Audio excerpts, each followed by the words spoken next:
an escaped killer on the loose, a not-so-pleasant family reunion, trick or treat? All this can only mean one thing. We're comparing Halloween on this episode of Retro versus Remake.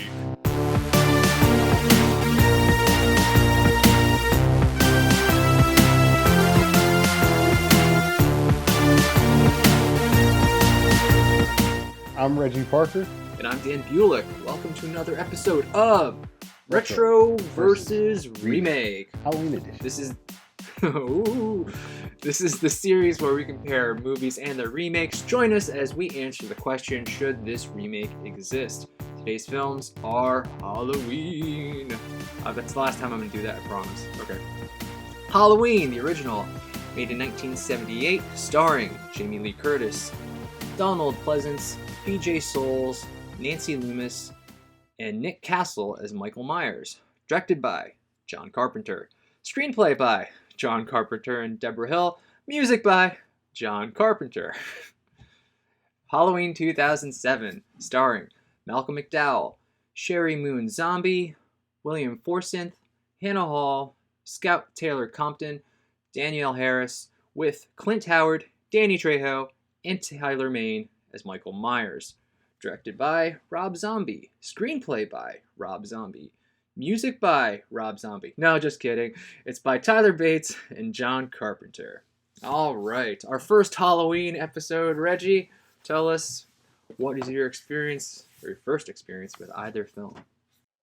Yeah, if you're following our podcast, you may know that horror is not my favorite genre. But I do recall, and this is kind of messed up now I'm thinking about it, I do recall watching the original Halloween as a youth, maybe like in that middle school sort of age range. It may have been edited for TV. I don't remember, but I remember being at like like when those sleepover type deals, and of course, what do kids do? They watch scary movies. I remember the guy with the crazy mask running around trying to kill people. And then the remake, because I do not seek out these types of films. I have not seen a remake except for this podcast. Yeah. I had seen the original before, pretty much like you, when I was young in like 8th grade, 7th grade, around there. And my buddy was just super obsessed with the Halloween series. So we slept over his house a lot, and then we would always have to watch like Halloween movies. So I've seen all the Halloween movies up to H2O, which I believe came out 1998. We saw that in theaters. That's what it led up to. We had to watch all the Halloween movies up to that H2O. So I'm pretty familiar with the Michael Myers universe, or somewhat. I'm pretty rusty. So don't ask me too many questions about it. And when it comes to the remake, I had never seen it. And yeah, this is the first time I will be seeing it. I have seen Rob Zombie movies before. House of a Thousand Corpses or something like that.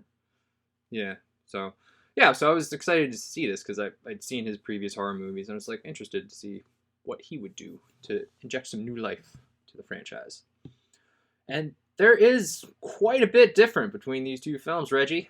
But before that, let's do a brief synopsis. This is going to be very brief. A lot of the names are the same, but they do kind of go in different directions. So here we go. When Michael Myers was a child, he murdered his sister Judith in cold blood. He was then sent to an institution under the watch of Dr. Loomis. Years later, Michael escaped to return home. He now wears a William Shatner mask, painted all white, which is appropriate since it is Halloween. Laurie Strode is a happy-go-lucky high school girl who lives near Michael's old house. She hangs out with her friends, Annie and Linda. Laurie notices Michael randomly watching her throughout the day. Halloween night arrives. Laurie has to babysit local boy Tommy. Annie drops off Lindsay with them as well. Michael eventually attacks and kills Laurie's friends. That was very brief. Laurie and the two kids are Michael's next targets. Laurie and Michael fight. Dr. Loomis shows up, and ultimately, Michael gets shot and dies. Or does he? The end. Okay, that's the last one. Okay, very brief synopsis. I had to really go glaze over the murders because they even do that a bit different in both films. But I think the place we have to start is the place that is the most obviously different between these two, and that is our intros, the time we spend with sort of pre-Halloween Michael Myers, if you will. I guess we should start with the original. That's the shorter of the two. The original is the shorter. It's a simpler version of it. We were actually talking about this briefly, before the podcast, and I had mentioned because of the way this intro is shot. I was talking to Dan. I was like, no, I don't really remember seeing the kid until later in the shot because I was like so keyed in on taking notes, and it's because the movie is filmed from at least this opening scene is filmed from the perspective of a young Michael Myers, our killer. So, you see this sort of kind of like establishing shot outside the home. You're getting these sort of POV shots, him looking up at the window, him looking through the window with teens making out, one of them being his sister. He goes into the kitchen, he picks up a knife, and when he puts on the mask, which I thought was a really cool touch, you see the eye holes of the mask, and you see him sort of walking up the stairs, inflicting the horror that he's going to inflict. You're, in the sort of the driver's seat with him as he does this horrific sort of stabbing of his sister and her boyfriend. 15 years ago.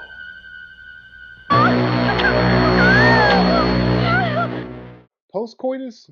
Yeah, I think. I mean, it was quick. It was pretty quick. Yeah. He was in and out like in a minute, and you're like, oh, okay. Yeah, I guess a recurring theme from the 70s film. It does not take people a long time to have sex in this movie. Which helps with the runtime. But no, you get this pretty interesting shots of this first kills, and then once it's all done, the parents come back, or Michael Myers' mom, I believe, comes back, and you get this really cool, again, sort of shot where it's zooming out. You see Michael Myers in this clown outfit, Yeah, just standing there bloody and like screams the horror. Halloween. Michael? Halloween. Really nice, succinct intro. It doesn't tell you much about Michael Myers. That stuff I think comes a little bit later in the film, uh, sparsely, some may argue. But what you do get is that it's 1963 in Haddonfield, Illinois. Michael Myers, who we later learn is about 10 years old, killed his sister, her boyfriend. He crazy. Sometimes people are just crazy. No, it's a fantastic opening. I remember seeing it for the first time and just like the shock that it was this little kid, and not just like a little kid, but like a seemingly normal looking kid who was dressed up for Halloween too. So that was incredibly shocking. And then just on this rewatch, it's just really appreciating like that it is kind of a oneer that they're doing. There's just one long continuous shot. There's actually a couple cuts that cleverly put in there, but it's seemingly just like one long cut. And it only took them like a couple days to do it. So power to John Carpenter for really getting this amazing shot. I don't recall too many films back then that had these long shots like this back then. Not that I can recall. And the other thing too, and I know we usually save this for a little bit later, but I have to talk about the music right now because the music is part of this shot. Like it's an incredible score here. You get that Halloween theme song, as you mentioned. Was that 5/4? It's in 5/4 time, Reggie. Yes, I'm the music yes. guy. I will be the one to say the time signature. Absolutely, and just that, that creepy song, and it gives you this beautiful ambiance and backdrop to the horror that this series is known for. Yeah, I mean, we first hear that song during the opening credits before we see anything happen, and it's just the shot of a jack-o'-lantern, and then just the cast, and it could come across as super silly. Like, this is supposed to be a horror movie, I'm just looking at a jack-o'-lantern, it's not even scary looking, but that score is just so good. It just sucks you right in. No, I was just saying, it just works, like like you mentioned, if you take out that song with that intro, it could, like you mentioned, be very bad. Yeah. And then, like I said, the opening shot of Michael Myers walking through the house, it's not fast. It's pretty slow, but the music does so much to build that suspense and just like what's going to happen? Where are we going with this? It really it's almost another character in the movie. It's so good, that music. I'm going to have to say that that sort of question that you said, the suspense of what's going to happen, this film does that very well.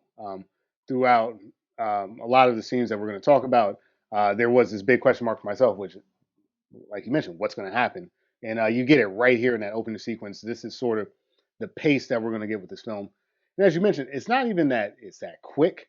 Sometimes it can, like, if you stop and I guess you want to nitpick, you could say they meander a bit because like there's sort of like mini jump scares here and there in some of these scenes, but this particular scene is very straightforward. You don't get any of that. It's just okay, knife, hand, mask, got it, stab happened. I just love this opening shot. I don't think I could say enough about it, but we're gonna have to say enough about it because we have to talk about the remake here, and you get a very different approach to this. We sort of get more like a day in the life of Michael Myers, as it were. At this point, we see Dave Farich, who plays Michael Myers at age 10. And a 10-year-old boy being held in custody. We get some shots of his mother. Let's see, Deborah Myers, who's played by Sherry Moon Zombie. Somebody around here's got to make some money. We get William Forsythe as Ronnie White, and it's Maybe I'll choke the chicken, purge my snorkel all over them flappy ass tits. what I can appreciate about this opening sequence is the way it's filmed. It is kind of like capturing sort of the trauma of being in like this sort of abusive household really well in a actually very believable and disturbing way. Like you're just sitting there and it's like, all right, the dad's a drunk and he's kind of like paralyzed and he's got a thing with the sister. So it's like, is there some kind of relationship there? It seems like there might be. That's creepy. The mom is like struggling, the sister is lashing out too and appears like to be kind of like sexualized as well as a teenager. It's just a very strange dynamic, but like I don't know, like I've met people in my time that have been in situations like that, and it really sort of resonated with me. They're like, this is a terrible place for a 10-year-old kid to be. Kudos to all the actors for making this scene very uncomfortable for me. um, and really without it having anything to do with what you would expect from like a standard horror film, which is just like, is someone going to get stabbed? I was more like, oh my god, this family dynamic. I can't, I can't keep up. What do you think about that approach? Yeah, it was definitely a different approach. Just going back to the original, we don't know much about Michael's home life. His parents seem like normal people when they come out of the car in the beginning of or after, he does the stabbing. So they don't seem like these terrible people that we get in the remake. So I think they were just trying to establish that Michael comes from this broken home, and where the original is kind of like this kid's just evil. The remakes may be saying, well, maybe a little bit of nurture there could have helped him not be so evil.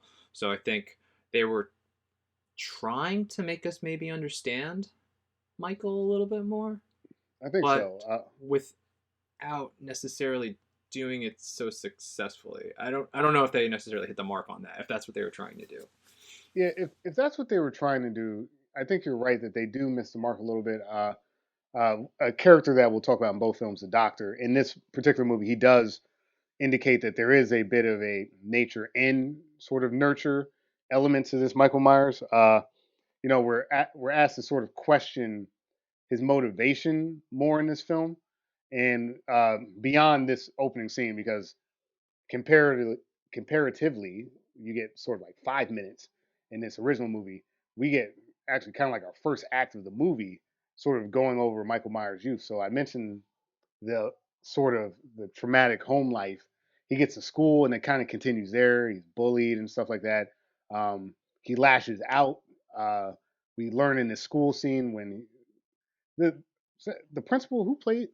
Sorry, I don't even know if it really matters who plays the principal, but like, is that what that guy looks like, or is that makeup? Like, were you? Yeah, he didn't look like an old dude. It definitely looked like he was wearing some kind of prosthetic on his face to just make him look older. I don't know if that was anybody in particular that we're supposed to be like, oh, it was that guy playing the principal. Yeah, but it didn't look right. His face. Yeah, yeah. Yeah. And this is played by Richard Lynch. Again, you'll have to forgive us if we don't know if that's supposed to be a reference to something, because I know these slasher films tend to be very sort of referential and pay homage to things.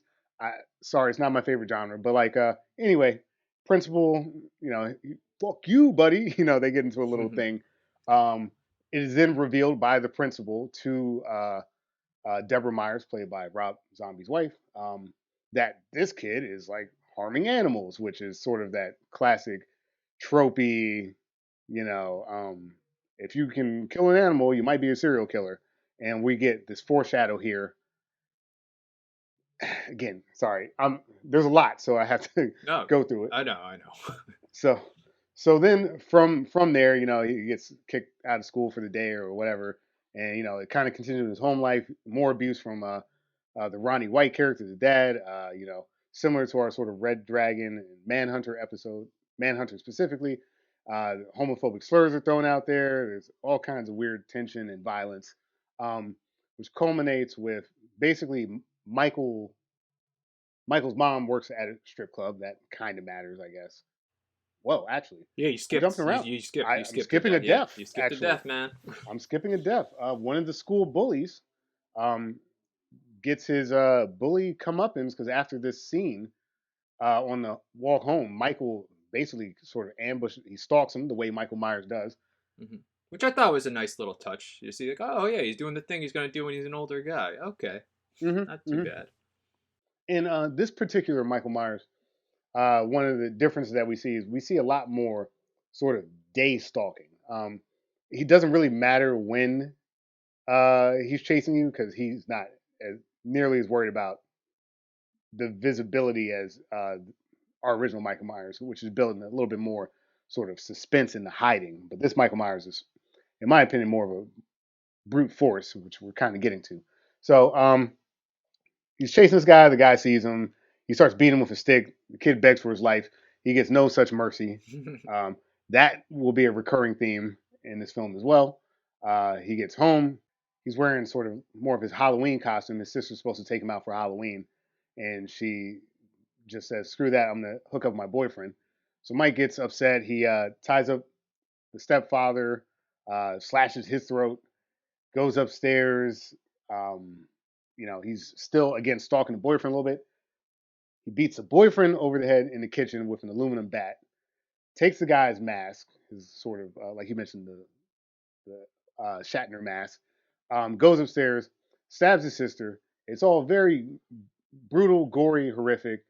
His mom comes home to complete horror, and you know they do a little bit more backstory building here because once this happens, we get some of like, the news coverage, the fact that he was in this very long trial, the fact that he's at the sorry, my note taking wasn't that great, but Mental institution. I didn't get the yeah, specifics either. it doesn't. Yeah, the mental institution where we meet another character that we'll talk about extensively, Dr. Loomis, and we kind of go through about a year or so of Mike Myers trying to get sort of treatment for his psychosis, as it were, and he's sort of he starts out he's kind of still has that sort of little kid mentality. He doesn't really take ownership, at least as himself, without the mask, I guess, of what he's done. He just doesn't believe it's him. And once it starts to kind of sink in more, he regresses more and more. He wears the mask more and more. He makes his own mask. It's all creepy and weird, and we get a lot of it. And that culminates. That culminates with his mom comes to visit him from time to time, and when she's walking out of the room with the doctor at one point, he for almost no reason at all kills a nurse with a fork. That's all horrific and bad, and it's not really until that scene that we finally start moving into an older Mike Myers. So without saying definitively, I would say this has to be 20 to 30 minutes of backstory 30 just minutes getting about, yeah. just getting to that point. So if you want to know why the runtime is longer, we spend a significant portion of the beginning of the film learning this backstory. Also, you want to just put it out there that the version we watched is not necessarily a theatrical version.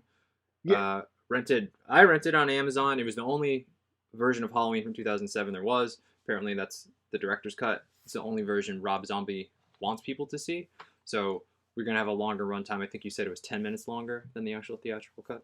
Yeah. From what the research that I've done, this cut some of the black and white footage that you see when we're in this mental institute. The doctor is giving sort of his assessment of what's going on. A lot of those black and white scenes are specific to the director's cut. Um, the nurse, when she says something about the baby picture that's not in the theatrical version, doesn't really add or change much, but it makes her a little bit more antagonistic, I guess. But honestly, I think in some ways that may take away from just this sort of pure evil that we see. Yeah. I mean, do we want to kind of backtrack a little bit and just talk about these murders, or? Yeah, let's talk about the murders. Okay.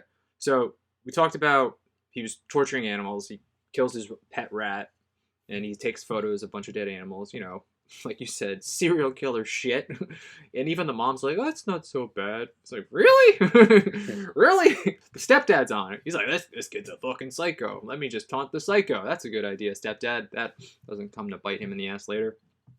So he kills this school bully who really rips into him and his mom for being a stripper, and just like says all this nasty stuff about her. With Like a you said, with a cool callback. The flyer that he has is the same name of the cigarettes that the nurse has. It's like the Red Rabbit and or whatever, something like that. It's the flyer is that place, so that's a nice little callback. Anyways, so Michael's stalking this kid, and it's pretty brutal. But I feel like what they're doing for this young Michael Myers is almost trying to justify it instead of just saying he's a pure evil. Because he is getting picked on by this kid. This kid is physically threatening him, right? Mm-hmm. And he's saying, like, if I see him again, I'm going to just rip him apart or whatever. Yeah. And, Michael does get the upper hand, and he definitely takes it too far by killing the kid. But there's always, like, a little bit of justification for, like, all the people he attacks. I would say early in the film. Yeah, I'd say when he's a little kid, up until that nurse, who really doesn't do anything too much. Even the nurse, as we talk about the sort of difference between the version that most people will see, which is the director's or the unrated cut. Even the nurse, I guess she kind of says something kind of dicky to him, but like, saying that he's an ugly kid or something like that. But like, again, I think that gives us some space to say, well, he's only doing this when provoked, even though, like you mentioned, he takes it far, far too far. But I don't know why they do that, though. To your earlier point, it just it doesn't fit the character arc, because once they get past this youth thing, they immediately that's not a factor, even a little bit. Maybe towards the end, and we'll talk about that. Maybe you could say that this comes back into play, but it really doesn't. So I'm not sure what's up with the emphasis on humanizing him in these early parts. It actually causes a little confliction for me, because it feels like a separate movie. Yeah. I weirdly do sort of appreciate this section of the film. I think like I mentioned before, I think they do a really good job of capturing this type of trauma, but then they've attached it to a slasher film, and I don't think that it works, because slasher films are on their face utterly ridiculous. So by trying to humanize it, I don't think that the two genres blend well.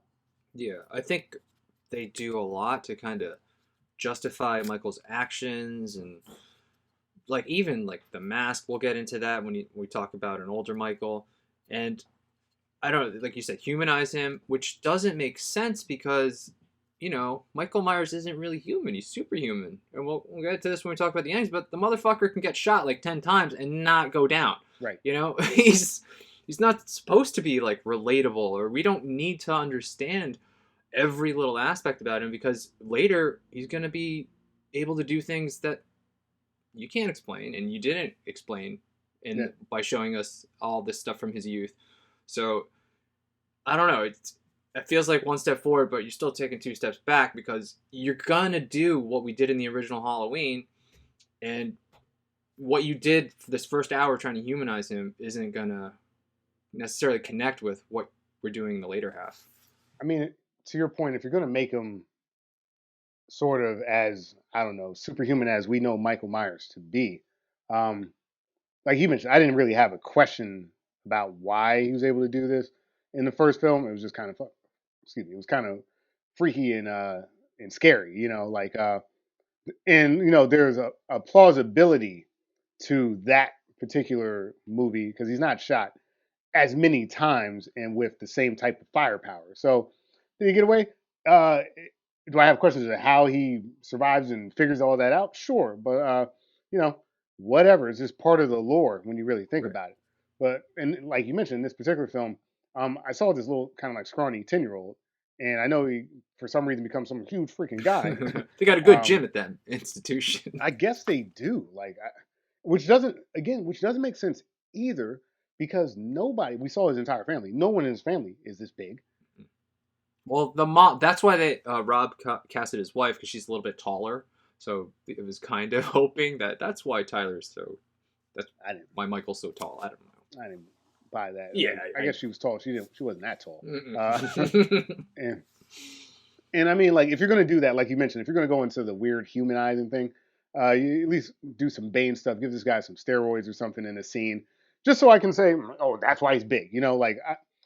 Maybe Danny Trejo's. Maybe they experimented on him in the institution. That's There possible. you go.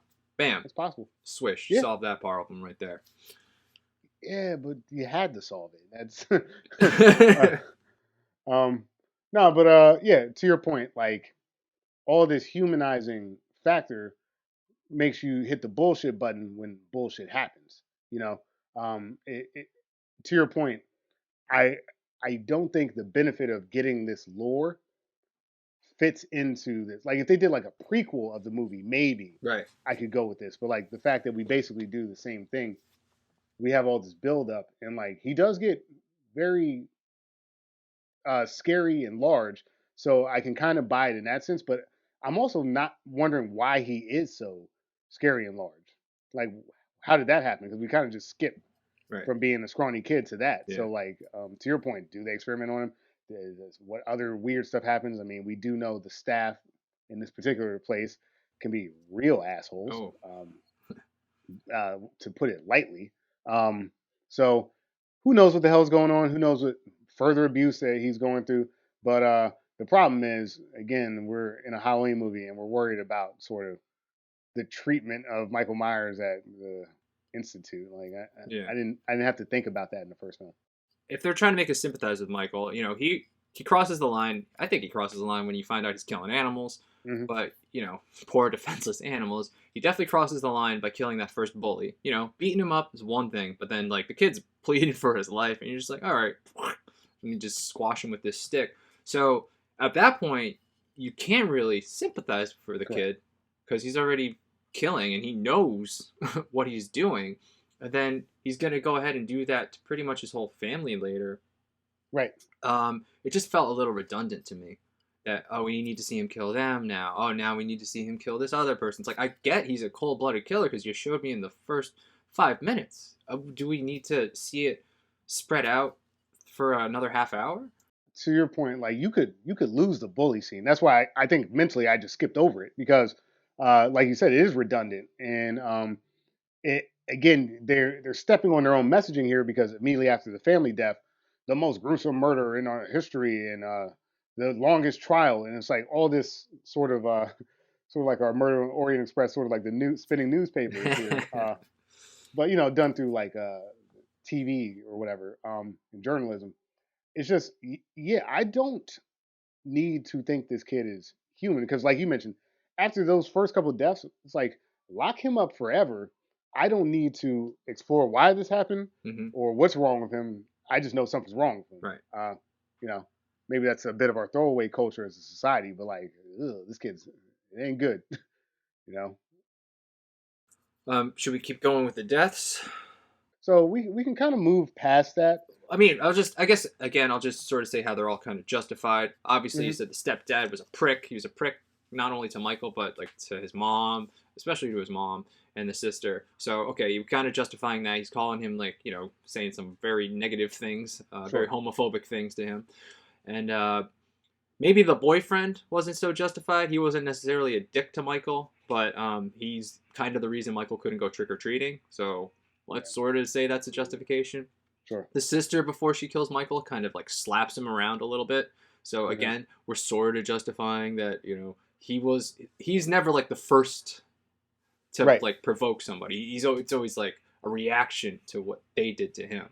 Sure. So like, but we're playing the same beat over and over again. To your point, we just cut out that bully and then just have Michael just kill the family. Right? It might help. I mean, because like the bully thing's not in the first movie. Um, so again, the expansion. I think there are some benefits to this expansion, but also I think there's, as we're pointing out, I think there's more negatives here because, again, the nurse struck first. I mean, it was verbally, but like again, because we do focus on the doctor and his assessment of Michael in this film a little bit more, his feeling that the young boy, the innocent kid, is leaving and he's regressing and he's becoming more and more of this sort of monster. Um, yeah, I get that that's what he's trying to say, but that little boy did not exist for much of this film. And even though they talk and Michael at some points doesn't see himself as the person that did these things, he is the person that did these things, and I don't think they do enough to sort of actually do any sort of psychoanalysis. Like for instance, our film Psycho, where the doctor at the end does this long sort of explanation. I think they're trying to do something like that, and it's not working for me because they're not saying anything. No, they're not Um, getting answers to us. Pretty much, Michael won't talk. He's crazy. We know that, and we're after 20 minutes of like analyzing Michael, we're still at the same point we were from pretty much the beginning of the movie when we found out he's killing animals. We didn't learn anything new about what makes Michael tick. I mean, you got to think that for again in this original film, we never hear Michael Myers talk. At least not nothing verbalized or Mm-hmm. audible of Right. any substance. So okay, we have this silent character from the beginning of the film to the end of the film. Mm-hmm. In his remake, we hear him talk, we hear him what he's going through, he's trying to explain himself and stuff like that. And all that just to basically make him the same silent character. And if you're gonna do that, again, I don't think we need so much time Mm-hmm. with the kid. This movie would probably do well to bring this runtime down a little bit. Mm-hmm. Like you mentioned, I think maybe one or two of the doctor sessions. I don't even think you need to kill the nurse, to be honest. I don't think we need any of the doctor sessions, honestly. Like when he killed his family and he gets found, the mom's outside. I think you could have cut right from there to the adult Michael. Not even the institutionalized Michael. You could have cut to the escaping Michael, just like the original film did. Yeah, But there's a whole 40 minutes or 30 minutes, whatever, of us just going through Michael's psyche and figuring out like what makes him tick, and we ultimately don't really learn anything at all, except that I don't have patience for these long things. Because I checked the clock a lot during that intro because I was like, we're still doing it. Is Michael Myers as I know him going to show up in this film? Because you don't see the Michael we know for a long time in this first movie. We spend like 50 minutes on this Michael in the institution. right. It's a bold move, I'll say that. It is bold, and like I said, every benefit that they got from it happened for me just like in the first movie in like the first 5 minutes. Yeah. Everything that was like, oh wow, what an interesting sort of take happened for me in that first scene with the family drama. I was like, woo, this ain't good, you know. And then after you, like you mentioned, after you kill the family, got it. That wasn't good. But you're right. I think that this probably isn't the way we planned this, but I'm gonna just jump in right here because the way these films are structured and say that to your point about all this, let's start talking about Dr. Loomis. Um, Even before we talk about sort of our lead. Okay, if you want, yeah, go ahead. Dr. Loomis, played by Donald Pleasance in the first film. I spent 8 years trying to reach him, and then another 7 trying to keep him locked up because I realized that what was living behind that boy's eyes was purely and simply evil. He does not get nearly as much screen time, so I don't even want to sort of like lead with him. He comes a little bit later. I want to talk about Malcolm McDowell in the remake, Sam Loomis. Well, actually, black isn't a color, is it? It's the absence of color. In the spectrum of colors, you go from black, which is no color, all the way through to white, which is every color.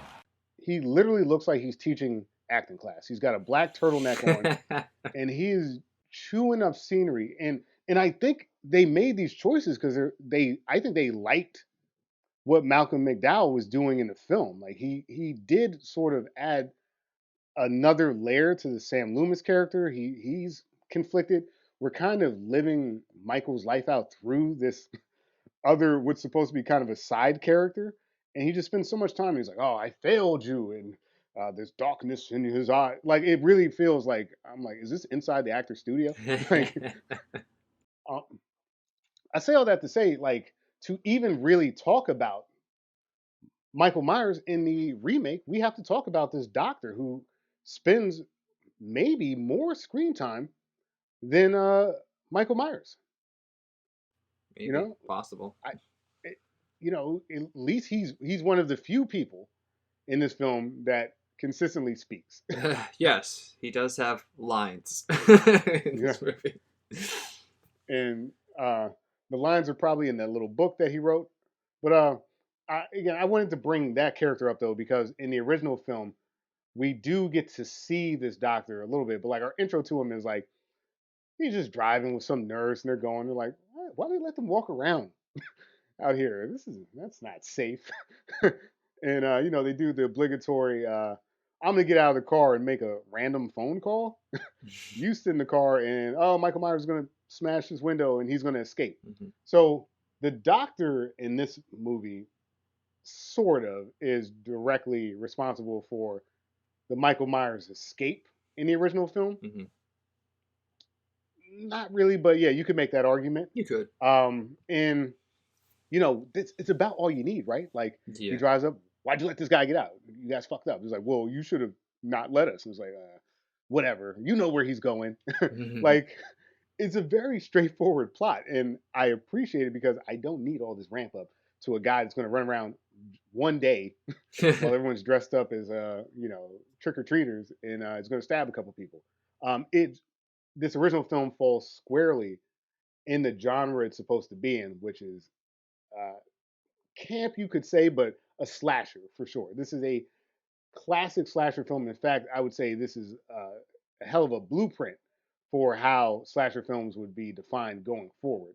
And the only reason I'm bringing up this doctor and doing it now is so that we can mercifully get past this opening sequence in the remake and say that the doctor's there, he's an important part of the film, and Michael Myers is going to escape in this remake. So Malcolm McDowell, I like to an extent. Yeah, he was good in Clockwork Orange. That's the extent. I think if they cut his screen time on this and maybe, now this is an entirely different experience, so I'm making shit up as we speak. But if they had cut the screen time a little bit and made him less sort of over the top, it would have been okay. But I did sort of like that he was our barometer for the crazy. But again, given what we know, we don't really need this barometer because our eyes function. I thought it was weird though that he has like zero role in Michael Myers escaping, but acts like it's his fault. So that's one thing I was a little confused about because Michael escapes around the same time Dr. Loomis says, "I can't see you anymore, Michael." I think that was pretty good. So I wasn't sure if is that sort of the catalyst that kind of now the security's a little more lax because Dr. Loomis isn't there to tell people you can't go into his room and do naughty things because he'll kill you and escape. I don't know why we needed Dr. Loomis to tell Michael that he was done with him after 20 years or so. If that had any impact on his escape. And I'm assuming it's supposed to, but I can't make the connection myself. I can't make the connection either because Michael Myers does not speak at this point in the film. So I don't know what his motivation is other than wanting to harm people, you know? Like again, that really is the only motivation I need. So to your point, because we can't make this connection with the doctor, I'm not sure why he's there. And it's such a ham-fisted escape. Somehow this escape is worse than the very shitty escape in the original film. Yeah. I Like, I don't know what they were thinking. I, I mean, should we just get to the escape right sure. now, or So again, going back to the original, what you get is, like I said, they drive up at night. There's no even context. You don't even it's really great. know. No, let me get into this because I remember this from Sure. my youth, man. So just imagine, Reggie, you're driving down a dark road in the middle of the night, and you drive past an asylum, and you just see random patients on the lawn. Is that not an unsettling It vision? is Just like, unsettling. okay, this is kind of fucked. I might be fucked. Like that's a powerful thing to see. All right, so like, I'll buy that. Like, all right, all the lunatics are out. This is a scary situation. Hmm. And, it's a little campy. Yeah, Michael just climbs on top of the car like a fucking, I don't know. He just climbs Like on a top like of a it. velociraptor, Dan. Like a velociraptor. They can't open doors. And apparently With Michael the can drive. claws. That dude breaks that window with just palm fist that window Yeah. right They have a right very open. good gym at that institution as well. So Absolutely. yeah, he rips the nurse out of the car, just drives away, and there's no security or any. I don't. Maybe everybody's dead. We don't even get an explanation of like how it happened, but it's just happening, and I'm fine with that at this point, because I bought good faith from that opener. I was like, all right, well, I'm on the ride already. Okay, sure, he escaped from the asylum. I'll buy it. Yeah, I forget the exact line, but like two roadblocks and a guard. Like you might as well walk them out. You know, it's like okay, cool. I guess that wasn't enough. And I again because we don't know a lot about Michael. Like he was 10, and one of the people that works at the mental institute were like, we're basically saying like he doesn't know how to drive. He's like, well, maybe someone taught him. It's like good enough. I'll buy it. And again, like you mentioned, so again, no real context, but you get this. Like, and again, it's the shot itself. Hmm. It's not even necessarily the setup. It's this dark. And don't forget the music. Yes, the music's important. This dark road, like you said, you just got like the lunatics up on the chain link fence and stuff like that. And you're right. It's unsettling. And I wouldn't want to be driving down that road. And it even makes you do that classic horror film thing when it's like, I'm getting out of the car. It's like, don't get out of the car. Listen to her. So to some extent, I guess the escape's on him, but like no one's really blaming him, and you know, he just makes the assumption that he's going back home. I like it. Takes us right back to where it all started. It's 15 years later. Set up, done, nice and clean. Even with the Velociraptor hand, thing, I'm fine with it. The remake.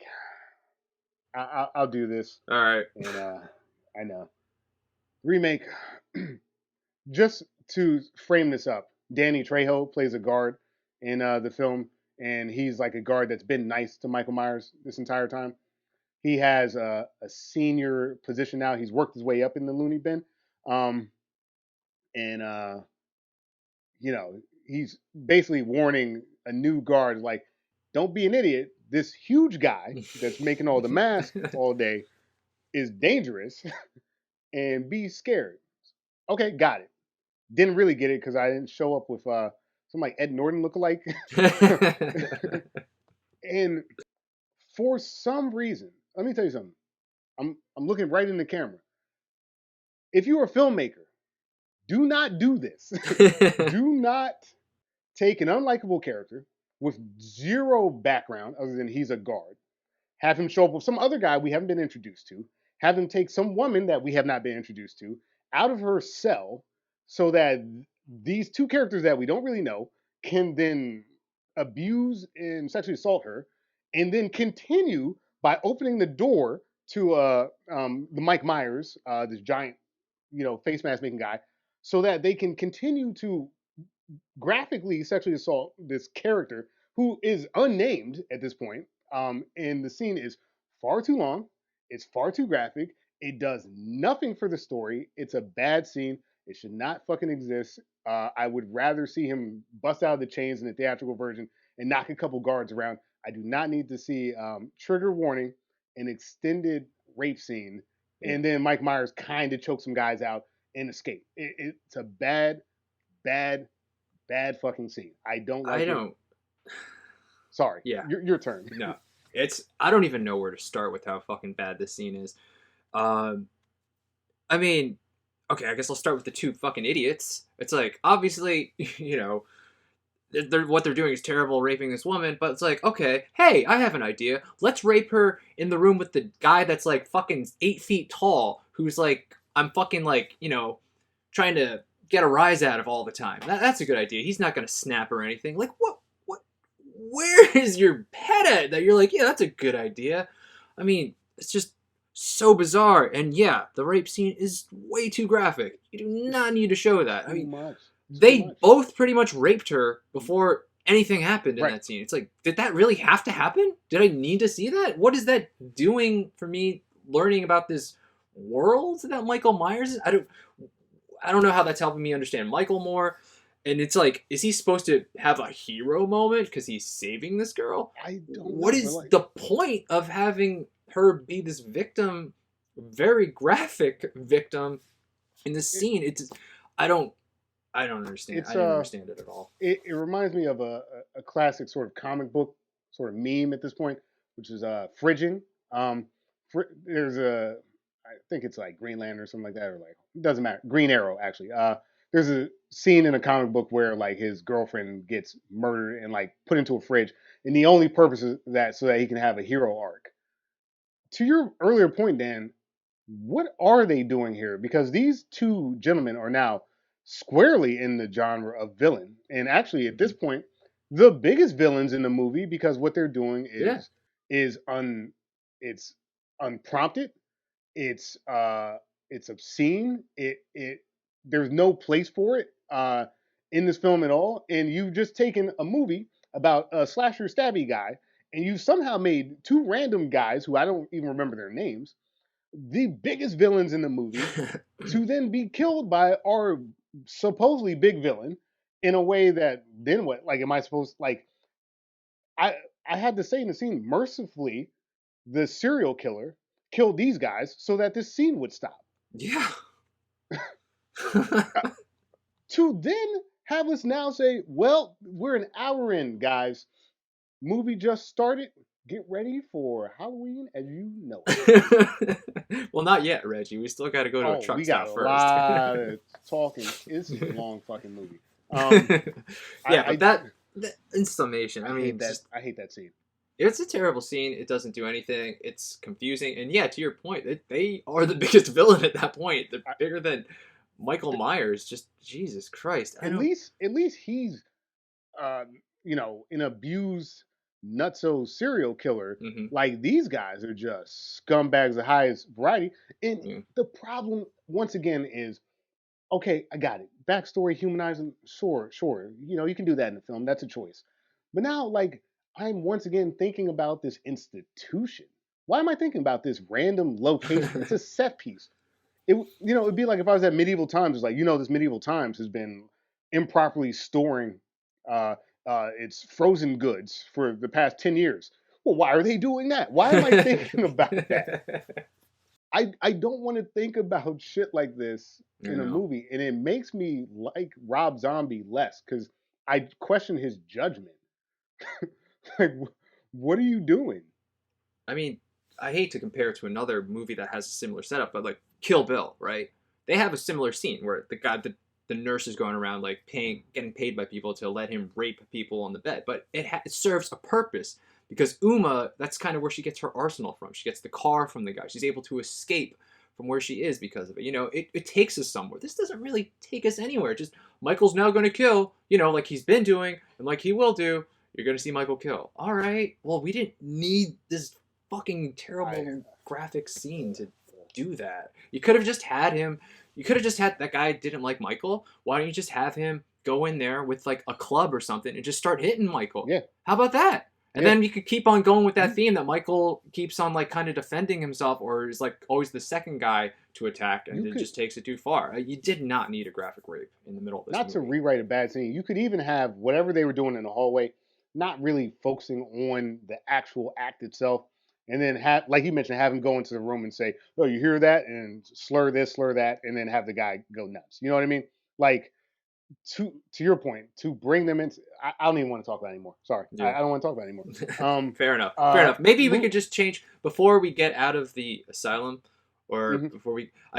You had mentioned the masks very briefly. I do want to just get into the masks a little bit. Okay. Yeah, we could talk about the mask. So this it's almost a character in itself in this film. The mask, sort of early on in young Michael Myers' sort of tenure, as it were, as the therapy isn't going well, he's starting to regress, as I mentioned. And it starts very simply early. It's like almost like a paper plate with a string through it. And he makes his first mask. And then he continues to make masks throughout the film out of like paper mache.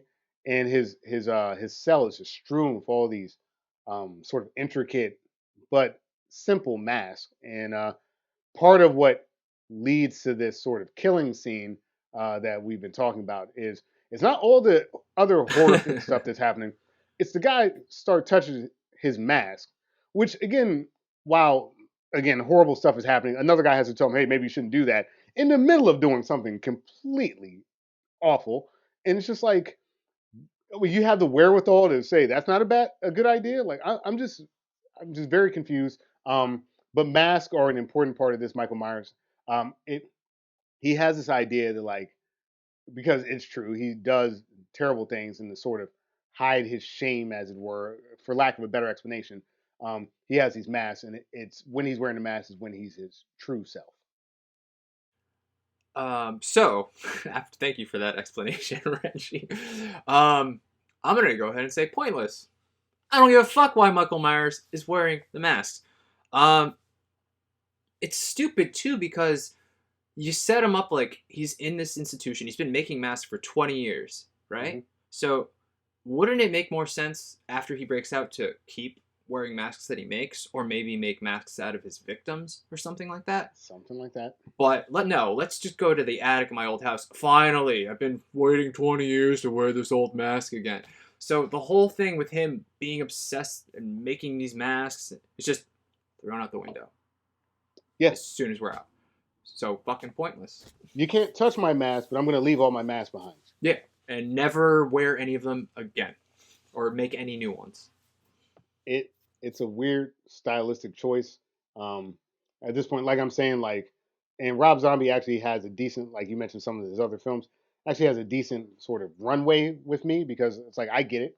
You're the gruesome slasher horror guy, and I respect that. It's not my favorite genre, but like I get that. But I don't know this particular set of choices, and I mean we're talking about a pretty short amount of time in a film here where things go to complete shit, in my opinion. This very short amount of time, like you're just making so many bad choices, just like film sin after film sin, and I'm just very confused as to why you did it. To continue on this pathway, when Mike Myers escapes and he kills a bunch of guards, Danny Trejo shows up, and he's just showing up to a shift, so he has no idea the horror that's ensued, and he finds some dead bodies, starts to try to call him in. Mike Myers is there, and he's like, Mike, hey, buddy, I've been good to you, and it's true that we have establishing scenes of Danny Trejo being nice to Michael Myers, giving him advice. I've been locked up. Don't let these walls bring you down, Mike. Best pals club, weird, cool, but then to have Mike Myers kill him actually more brutally than other people, and for Dan Trejo to be like, "I was good to you," I guess you could say that like the last shred of humanity is gone, but that doesn't work because later on in the film there's a moment where he sort of stumbles in a scene where he could just kind of enact a murder, but he doesn't right away, and I guess this is so dumb. I guess in that scene his mask is off, so maybe that's part of it. but it doesn't make sense. It's not well explained. It's not well shot. A lot of things are brought up that have no bearing on what will then happen in the film. Stop showing me things if they don't matter. It's the classic Chekhov's gun. You don't put a gun in the first act and no one gets shot. It just, you don't put a mask on the wall, a series of masks, and then he's not even switching masks. He just gets the old mask, like you said, and that's it. That, stop it, bro. It's not. It's a bad choice. Yeah. I'll go ahead and defend Trejo's death. I don't know. For some reason, just like going back to Chucky, like I liked that the mom was an innocent person getting killed. I like the turn that like, okay, Danny Trejo was nice to him, so now he's gonna get killed. It's the only death that's kind of makes sense. That's fair. That's more in tune with the Michael Myers we know, because just like the original movie, he kills his sister totally unprovoked. Now he's first victim, which is completely unprovoked. But it took us so fucking long to get there. Couldn't we have done something else? And then just like maybe spend a little more time with Trejo too. Like really build that relationship out so you think that, oh, he's definitely going to be safe. And then so you could really break my heart when he kills him. But it was just too little too late. But I do appreciate it. I can rock with you there. I can agree to some extent because it is the turn that makes him Michael Myers finally in the film. Like we mentioned, this is like an hour and 1 minute into a 2 hour long film. Again, people, we have not gotten to Halloween. It's not Halloween yet. We're an hour into the film. Like he's not even wearing the mask. No. Malcolm McDowell has chewed up scenery, and coming into this conversation, I was like, I kind of like it. I like a little over the top acting, but then as you're describing, I'm like, no, this is bad. This is actually bad. I appreciate that he's a stronger doctor in the original film, but they do so much with him, and he doesn't really matter. No. Danny Trejo, who to your point, we would have been better off with like Danny Trejo on the side, like maybe doing a juxtaposition of like the doctor saying he's going further and further, and Danny Trejo, even if he's not talking, like scenes where he's like giving him advice, helping him with the paper, like making them like this, so that you mentioned when this happens, it really matters, Mm-hmm. And to your point, so far in this film, the only death, in my opinion, that's been good is the Danny Trejo death. Mm-hmm. And it's actually one of the best shot deaths so far. Mm-hmm. Yeah, it's really brutal because first he's drowning him underwater, and you get this. The camera's underwater. You just see his face and the blood coming out of his mouth. Blood every time it goes back. Yeah, it's pretty traumatic. And then you think he's gonna spare him, throws him down on the ground, and then he goes, no. He gets a TV and just smashes. I was good to you. Yeah, it's pretty brutal because every time he comes up for air, that's all he says. I was good to you, Mikey. Drowns him. I was good to you, Mikey. Drowns him. So yeah, it's like I said, it's a good death. It's like, and to your point, it's one of the best deaths in the early movie, but it's too little, too late. It's too little, too late, and we said all this, and now like people are gonna start talking about our runtime. We say all this to say that in 10 minutes in the first movie, you get more with so much less. Yeah, you get so much more. It's look. I know we do reviews late in this film. It's better, okay? It's just better. 5 minutes in, got it. We saw this kid do the deed. Like we were in his we were his eyes in this moment. We saw him do the deed. He went to the mental institute. I didn't need to see him grow up in the mental institute. I just saw him escape the mental institute. Holy shit, this guy. Well, I saw he killed his sister in this scene. I saw he like is strong enough to just like take over this car. He figured out how to drive 100 miles to wherever he's going. He's which we haven't even got a chance to talk about the original film yet. He's killed a few people along the way, like every time he steals a new car. right. And they don't even address it. Like, you'll see a body off to the side that someone didn't even discover yet. Like, it's Right. such a succinct, clean way to get here. Do you want backstory? Maybe, but do you need it? No. So why do it? And I mean, to your point, I don't think I really started having anything resembling fun until the Danny Trejo death, and then sort of the next death that we see in the film. but it's so unlike anything else in the movie, and Hmm. I'm just very confused as to why this movie has taken on so many different tones. Right. Like the repressed, abused youth, got it. The abused inmate that has stopped interacting with the world, okay, got it. This terrible, terrible escape scene, minus the Danny Trejo part, and then because there's not really a one to one for this in the movie. The kind of the equivalent is like I just mentioned in the original. He randomly killed some truck driving guy, Hmm. like a tow truck kind of. And we don't know anything about the guy. We don't know anything about him. We just know he killed a guy to get his truck. Cool. In this remake, we have this interesting cameo by Ken Foray, who plays Big Joe Grizzly, and I don't quite know what this is. He's like a trucker. He's got like this crazy, like I don't know, hair get up, and he like does remind me of a classic slasher character. This is like over the top guy that's like stops at a truck stop to take a shit, and he's like, "Hey, buddy, yeah, I think we have a failure to communicate." And he has this crazy line is like, "I'm Big Joe Grizzly, and I'm gonna mess you up." And I swear to God, this is probably the most fun I had watching the movie. It has nothing to do with the film. It's a random fight in a truck stop bathroom. Um, I don't know who Big Joe Grizzly is. I don't know why they just let Michael Myers wearing a mask walk out in his clothes with different hair and a different size and demeanor, and just drive his car away. I don't know why any of that happened, but I do. I will say this: I like Big Joe Grizzly. It's definitely one of the more memorable characters in the movie. Unfortunately, doesn't really need to be in the movie because I think all we really get out of that scene is, hey, that's where Michael gets his jumpsuit. Huh? From Yeah, that guy. Get it? I mean, he's an entertaining character yeah. for the 2 minutes he's in the film, I, but we're already running really long here with this sort of prequel part, and we're just like dying to see Michael Myers as we know him. So it could have been cut, and it's a fun scene, but it I'm sure unnecessary. he's somebody. You know what I mean? Like, He was in I think he was in one of like Day of the Dead or something, in one of those zombie movies. fantastic, beautiful camp. That's how you do a slasher film. And in this brief, brief moment in this movie, it's like, okay, I like this weird tone that you've taken.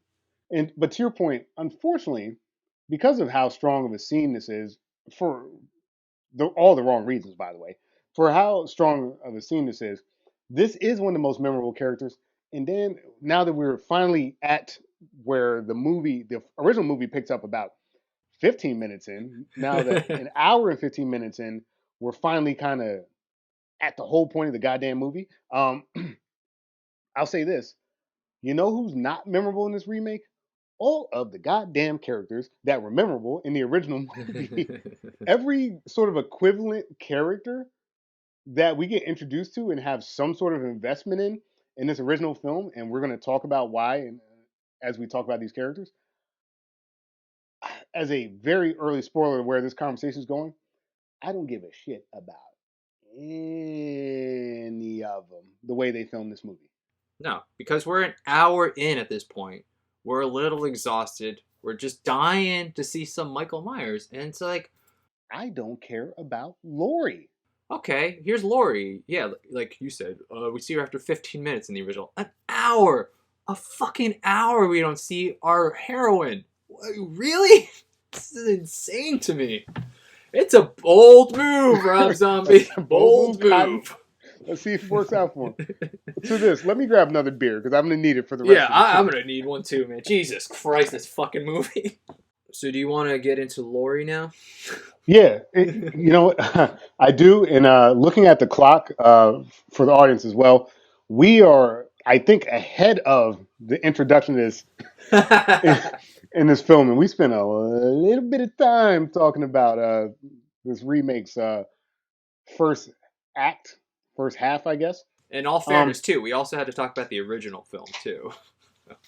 yeah, you'll notice that we haven't been as critical so far.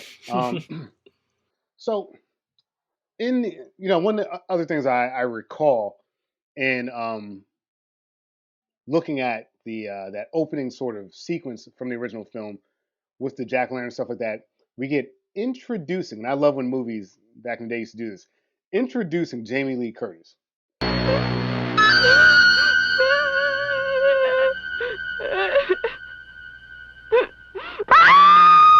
Now, I think I'm too used to Jamie Lee Curtis now because like as I'm looking at her in the film, it's just so distracting to me. I don't know why. Like, she doesn't really look the same age as the other characters either to me. Like, when she was first introduced, like the way she was dressed and like carrying herself, I was like, is she like playing somebody's mom or something like that? Like, I didn't peg her as a teen. Yeah, it's funny because she also has a kind of a deeper voice than the other girls, but she is the only one that's a teenager. The other girls are not. She's actually the youngest. I figured because we saw all those boobs that they were not actually teenagers. Um, But like again, and you get the same scene in the remake, but it's just not at this point. Like you mentioned, they've lost a lot of our good graces.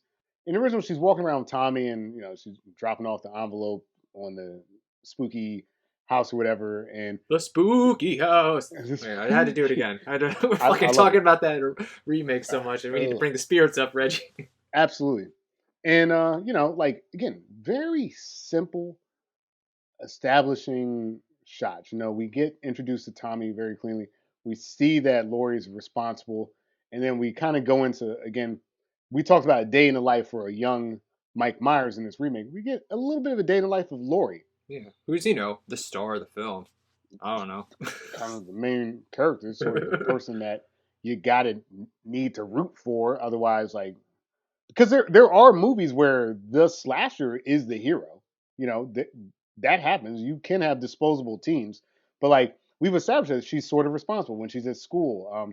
Even though she's distracted from time to time, like she's a good student. Hmm. A little socially awkward when it comes to the boys, but like she has her core group of friends, and we know that her core group of friends are gonna hang out tonight. They're gonna someone's gonna babysit, someone's gonna try to bang their boyfriend, someone else is gonna do a thing, and like I'm not naming their names right now, but like they like matter because we spend some time with them, and they're really the only characters that we know at this point. So like as you're introduced to people, it's actually pretty impactful because you know who they are. But I like this original Lori in the sense that she is the Girl Scout. She is the responsible one, the one that sort of kind of knows better. I thought it was again a bold and strange choice to give Laurie such an edge in the remake. I thought the way that she interacted with her mother, sort of early on with the bagel and everything like Right. that, and like the sex jokes, I didn't quite get why Laurie in the remake, played by Scout Taylor Compton. Is the boogeyman real? Why are you so obsessed with the boogeyman, Tommy? I didn't get that. She didn't seem awkward to me. She seemed like very confident because she's making these types of jokes, and she seems to be sort of in the mix with her friends a lot more than Jamie Lee Curtis's Laurie. Hmm. Yeah, Jamie Lee Curtis's Laurie doesn't have a boyfriend. I don't think she ever had a boyfriend, and they're constantly trying to hook her up with somebody. She's like, anybody. Like, come on, Laurie, get on with it. And yeah, you have this very confident Laurie in the remake. I don't know if she has a boyfriend, but she definitely isn't shy talking about sex to her mom as she like pantomimes fucking a bagel Yeah, in front of her. It's like, okay, yeah. sure. And help me out here because we don't get any years in the remake, so I don't know if this is taking place in sort of 2007 or if this is taking place in the 70s. It's supposed to be the same timeline. Is it? How did you get I- that? Because of the Hmm. music? Because we hear a Yes, lot the of music, the music, and I think, honestly, I think reading some of the synopsises, um, I think so because like it's the same sort of timeline. And it's like 1963, and then 15 years later. I don't recall, like you mentioned, seeing dates, but I believe it's supposed to be in the spirit of it. And to your point, based off the music, because I think don't they do stuff? Again, I don't want to confuse the movies, but don't they do like Blue Oyster Cult and stuff yeah, like they that? got Blue Oyster Cult in the remake a lot. I guess it makes sense that it would be in the 70s because nobody has a cell phone and you figure people are relying on using the house phones. And 2007, they might be, but you think you might see like some technology from modern day if it was modern. But to your point, the costume design isn't great. No, because it Um, doesn't look like they're wearing 70s clothes. Like the yeah, one girl, the one friend's like totally dressed like she isn't like from the 21st century. She's definitely not dressed like she would in the 70s. yeah. That's another boy. That's a problem, isn't it? Yeah. It's hard to gauge the years, but I believe it's supposed to be more or less the same timeline. Um, yeah, I don't get it. Like, also too, having the parents being there is also a big change for Laurie. Like, we deal with her mother and father in the film.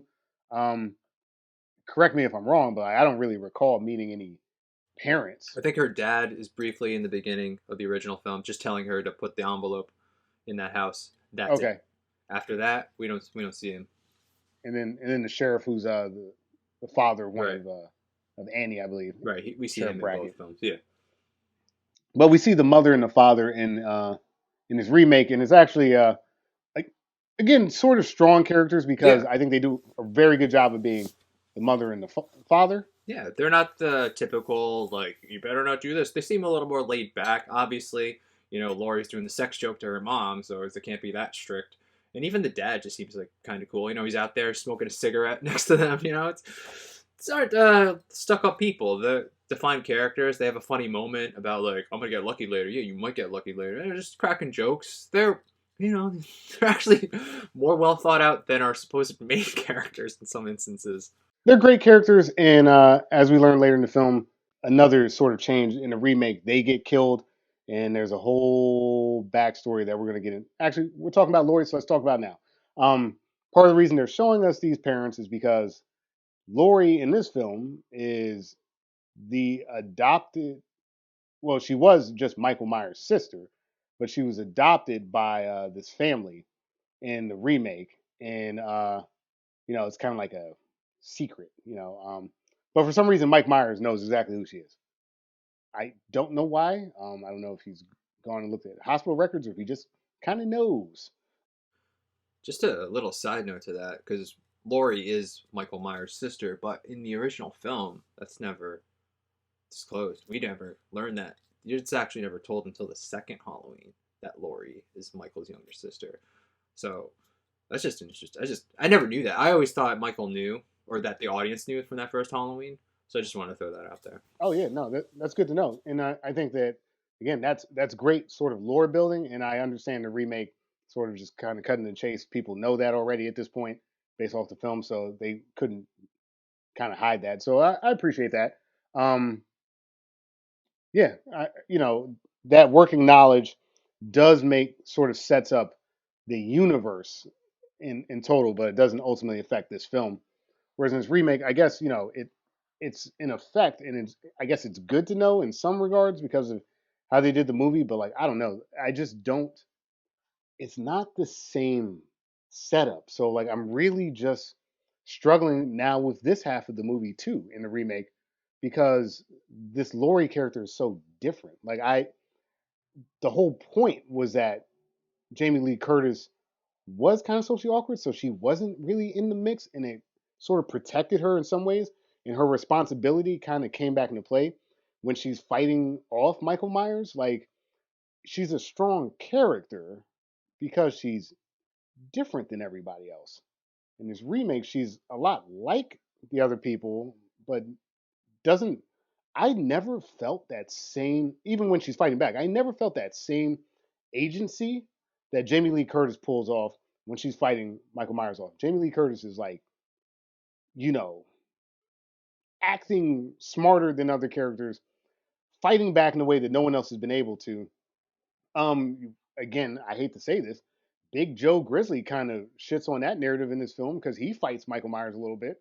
The doctor shooting Michael Myers when he does in the film kind of shits on that narrative too. So like, we don't give um, Laurie the same chance to be the hero in this film, and I'm not really sure why. Yeah, I think. I mean, I'll just say it's a big mistake to introduce your heroine fucking an hour into the film, because are we supposed to really care? I mean, at this point, because like we've just been following Mikey the whole time. Maybe Dr. Loomis, you know, but like Laurie, it's like, what do we care about her? You know, the original film, okay, like you said, she's one of the few characters we know, and we've been following her for a while. So yeah, okay, I care about her. But this character that comes in like an hour later, it's like, I sorry, I don't care about you. Oh, I didn't care either. I really didn't care at any point. To your point, I think it's just here's the difference. And again, like for anyone that's into filmmaking and stuff like that, let me just break this down for you. I mean, how do you choose to spend your time? If you're calling someone the lead or the hero, for instance, I don't know anything about Michael Myers in the original. To your point just now, I didn't even know that they were related. And I guess that comes up later, right?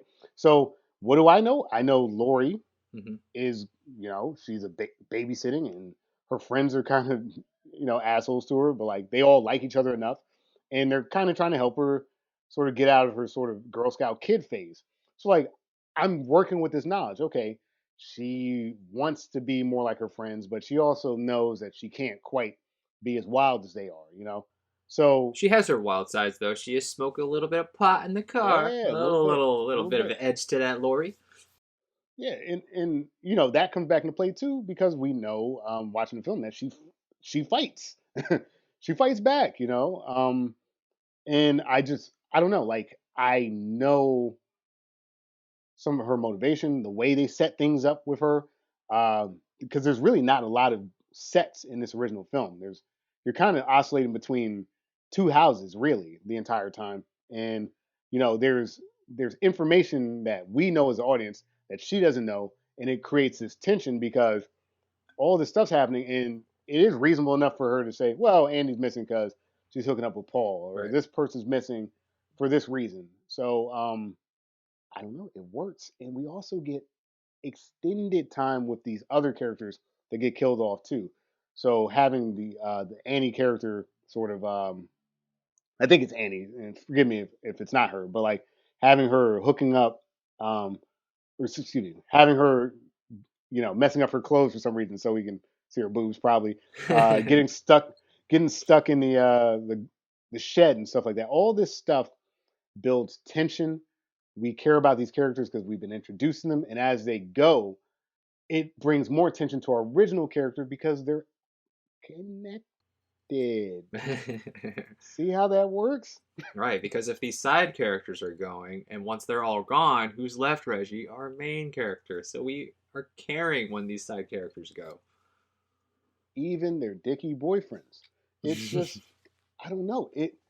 It's so much better. It hurts. It hurts. Like I felt genuine suspense in that film during this segment of the film. There was a lot of misdirection that I thought was very, very clean. I think that it made Michael Myers feel like this ominous, ever-present sort of being, even though we kind of know he's just a guy. And that is the strength of this Michael Myers lore. So that when he does sort of disappear later on in the film, it fits this entire narrative of like, how is this guy doing this? He's cutting the phones, he's locking you in when you least expect it. He's able to just, sneak over here. You can't see him behind the bush. It's scary. He's the boogeyman. Yeah, it's great. Sometimes there's just like a shot of like just one great shot of Dr. Loomis just like in town, like not knowing like where am I gonna find Michael? And you actually see Michael's car drive right behind him, and they don't draw any attention to it with the camera. They don't have any scary music playing. It's just there. You just gotta be paying attention, or you're gonna miss it. And I love the subtlety of that. I love that. It's good. It's good. And like, you can lose where he is in the film. Like, are we seeing him? Are we not? And then the characters are having that moment. Having Tommy seeing the boogeyman, having the setup of the boogeyman, and it's way, way better in this original film too, because Tommy is the one being bullied at school. Again, now we care about Tommy. He's getting bullied. Someone told him there's a boogeyman, and there is a boogeyman. He is real, and his name is Michael Myers, and that's all we need to know about Michael. That's all we need to know about these guys. And I'm sorry, like I really did not keep up with remake deaths at a certain point. I know they were pretty much referential, but even the first death, like in that original film, the going between the house, you seen the guy outside. Is he going to get her in the house? Is he going to get her in the shed? Is he going to get her? She's back in the house.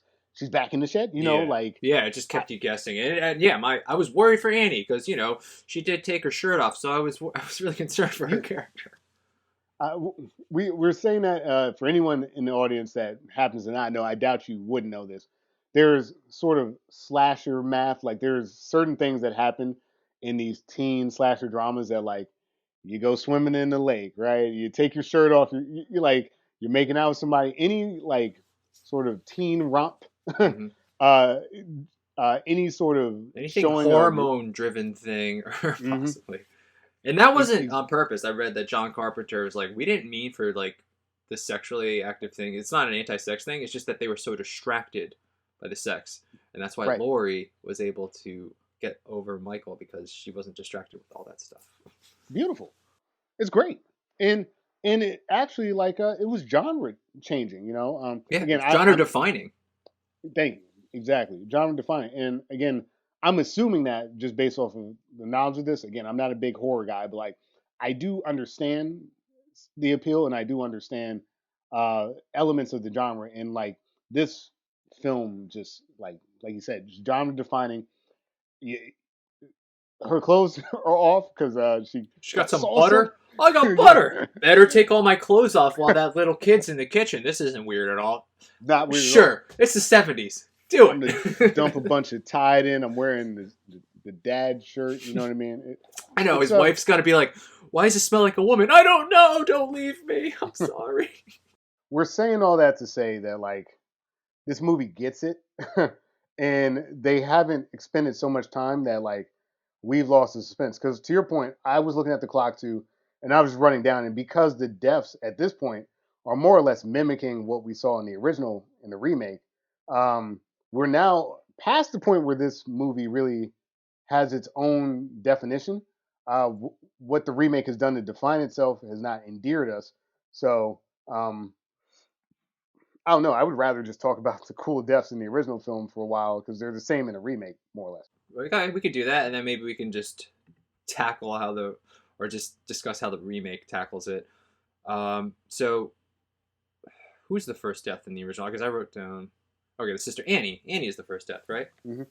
Okay, so Annie, our our friend, our good old friend who was babysitting uh, Lindsay, and she drops her off because she wants to go bang Paul. She's still wearing that shirt. And like you said, this is great because you think she's gonna get killed when she's going to that separate area to do her laundry, because all of a sudden, door's locked.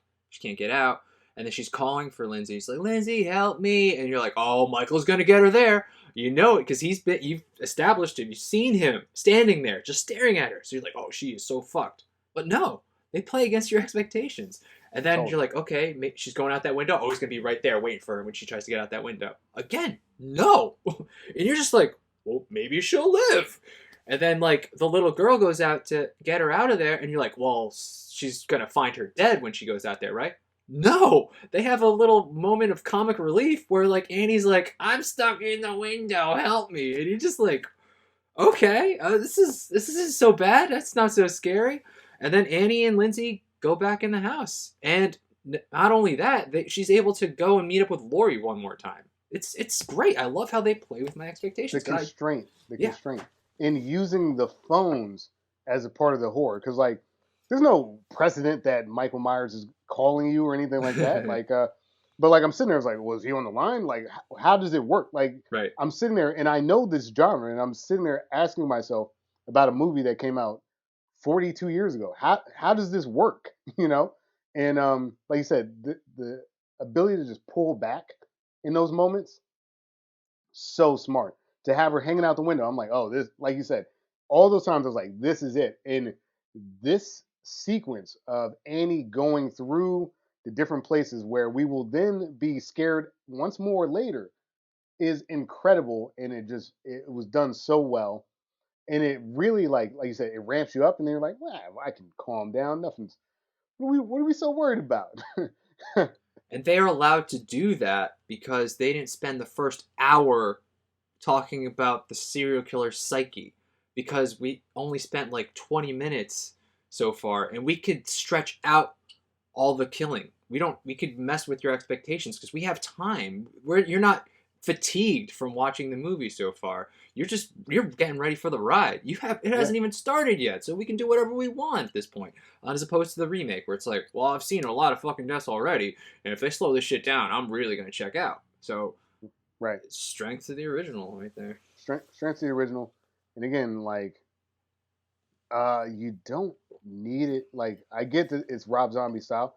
It doesn't need to be that graphic, to be honest. You just, you know, It doesn't. okay, Sometimes, oh shit, yeah, sometimes the imagination is a lot worse than what you actually Mhm. see. hmm you know. So that was interesting. And I like that it sets them up so that like all of the kids and everyone are now at Laurie's house. I Right. like that it's very obvious that they're basically just right across the street from each other. Mhm. You know, and like that adds to the tension. We can, Right. you know, talk about it when the boyfriend shows up. You know, Well, Paul doesn't show up. She's supposed to go to Paul because after Annie drops off the kids, then she's gonna go to Paul. She forgot her keys, so she has to go get her keys. And then you're thinking even when she goes back in the house to get her keys, oh, this is when it's gonna happen. You're just like at the edge of your seat, like, when is this shit gonna happen, man? And then she's finally in the car, and then Michael's in the back seat. He pulls a Chucky, right? This is way before Chucky. Yeah, then he just chokes her out, man. And then he slits her and throat. it's then there's the cut, and it's even like for a '70s film, especially like even like her face, if she's like her face is on the window, like dragging down. It's a really cool, clean shot. Like you said, him coming out of the car, brilliant. You know, the fact that the car is kind of like fogged up and stuff like that, like it's just really well shot, really well done. And to your point, yeah. So there's the whole Paul element, but as you mentioned, like we never even really see him again at this point, and we go more or less right back into again the Laurie and the kids, and Tommy's watching, you know, the scary film. He looks outside because he's trying to scare Lindsay, and then he gets scared because he sees Michael Myers, and it's the boogeyman, and you know, you gotta believe me. No, now I'm doing Laurie, Chucky. yeah, it's totally a Chucky here, and you know what's funny about that too is that more or less it's, and again another strength. It's the same thing that was happening to Laurie earlier. She's seeing stuff. No one's believing her. Right. She's not believing him. And it's a fun play off of that concept. Um, you know, to that point, more or less, like the next set of teens come along, you'll probably have to help me with the names. I know Linda, but I don't know her boyfriend's name. Okay, I mean, I don't think that really matters. Bob. Okay, yeah, it is Bob. So I love their sort of setup. They show up. Or wait, maybe we could just talk a little bit about the remake because it is different. It is different. Okay, yeah. Okay, so yeah, maybe we could just talk about the remake Annie a little bit here. Actually, I do want to talk about her because the actress Danielle Harris is a Halloween alumnus. She's actually was the star of Halloween 4 and 5. Yeah, she played Jamie Lloyd, who was the little as when she was a little child actor, and yeah, she was the lead in those Halloween movies. So yeah, that's a cool nod that we got in the remake. I recognized her and I was like, she looks so familiar. What do I know her from? It's like, oh yeah, from Halloween 4 and 5. So that's just really cool to cast her as Annie. Anyways, so she's pretty much the same, I guess. We don't spend as much time with her. Her death scene is definitely not as drawn out as it was in the original. This time we actually do see Paul come over. Right. I think that's where my confusion came from earlier. Yeah. Yeah. And then so like her and Paul are like on just like getting ready to bang and stuff. And yeah, she is topless in this movie. We got a lot more nudity in this remake. And I guess at this point that's like when they're just about to go, like Michael Myers comes in and just like start how does he kill Paul exactly? Yeah, it's like implied, like he basically like they're hooking up on the couch. Mike Myers just kind of like picks him up. I don't know if he like stab, like he throws him for sure. I don't know how the death happens, but like you know why we don't remember? It's like implied basically because like she's not wearing a top. She runs outside. Mike Myers drags her back inside, and they close the door, and we don't really know what happens next. Right. Well, you actually no. Another fault of this movie. You think it cuts there, but no, it actually does continue inside, and you do see Annie just screaming, running around the house for a bit. Okay. Yeah, that the remake does that quite a bit, where you think, oh, okay, we're done with the scene, we're actually going to move on. No, we're still in the scene. We're going to show you a little bit more, and it's like, well, I think it would have been better if we just, cut there and went somewhere else. But no, they actually do show Annie running around a bit, and I think she does get stabbed, maybe thrown. Ultimately, Michael does get her, but she doesn't get killed. Yeah. So I think she's crawling around a little bit, and I think she actually makes it to the phone in this one. I don't think so. No, she's not. She's found by Laurie. Laurie goes over to the house and just finds her, just like on the ground. Okay. Yeah, I know. It's confusing as anything. Anyway, I think the whole point is like her death is different because she doesn't actually die. It's Paul that dies. Paul gets killed, and Annie's just, I don't know, beaten, stabbed, whatever, but she's not dead. She's actually found by her father. Right. The And sheriff. we don't see what happens. Side note on her dad. Her dad is played. Brad Dourif. Yeah, Brad Dourif. I didn't see his name. Yeah, her dad's played by Brad Dourif. You know who Brad Dourif is? It's the voice of Chucky, dude. Oh damn! Yeah, Wow. Yeah. We got Chucky in this movie, so that's awesome. That's cool. Doesn't make a great movie, but it's just a really cool little thing to have in your movie. So yeah, she's ultimately found by her dad, and that's kind of the last we see of Annie and the sheriff in the remake. Yeah. So I just wanted to point out that she lives and Paul dies. Yeah. I also want to point out, sorry, since we are talking about the sheriff, very quickly here. The sheriff played by Charles Cyphers in the original film. I know why he doesn't believe the doctor, right? Like, there's not really at this point, as far as they know, more or less, Michael Myers hasn't really like killed anybody, and they don't know where he is, right? So, you know, hey Doc, I'm not gonna sit out here all day playing, games with you. In the remake, the fact that no one has indicated that like 8 to 10 people were brutally murdered, like I don't understand why this isn't just the news at this point.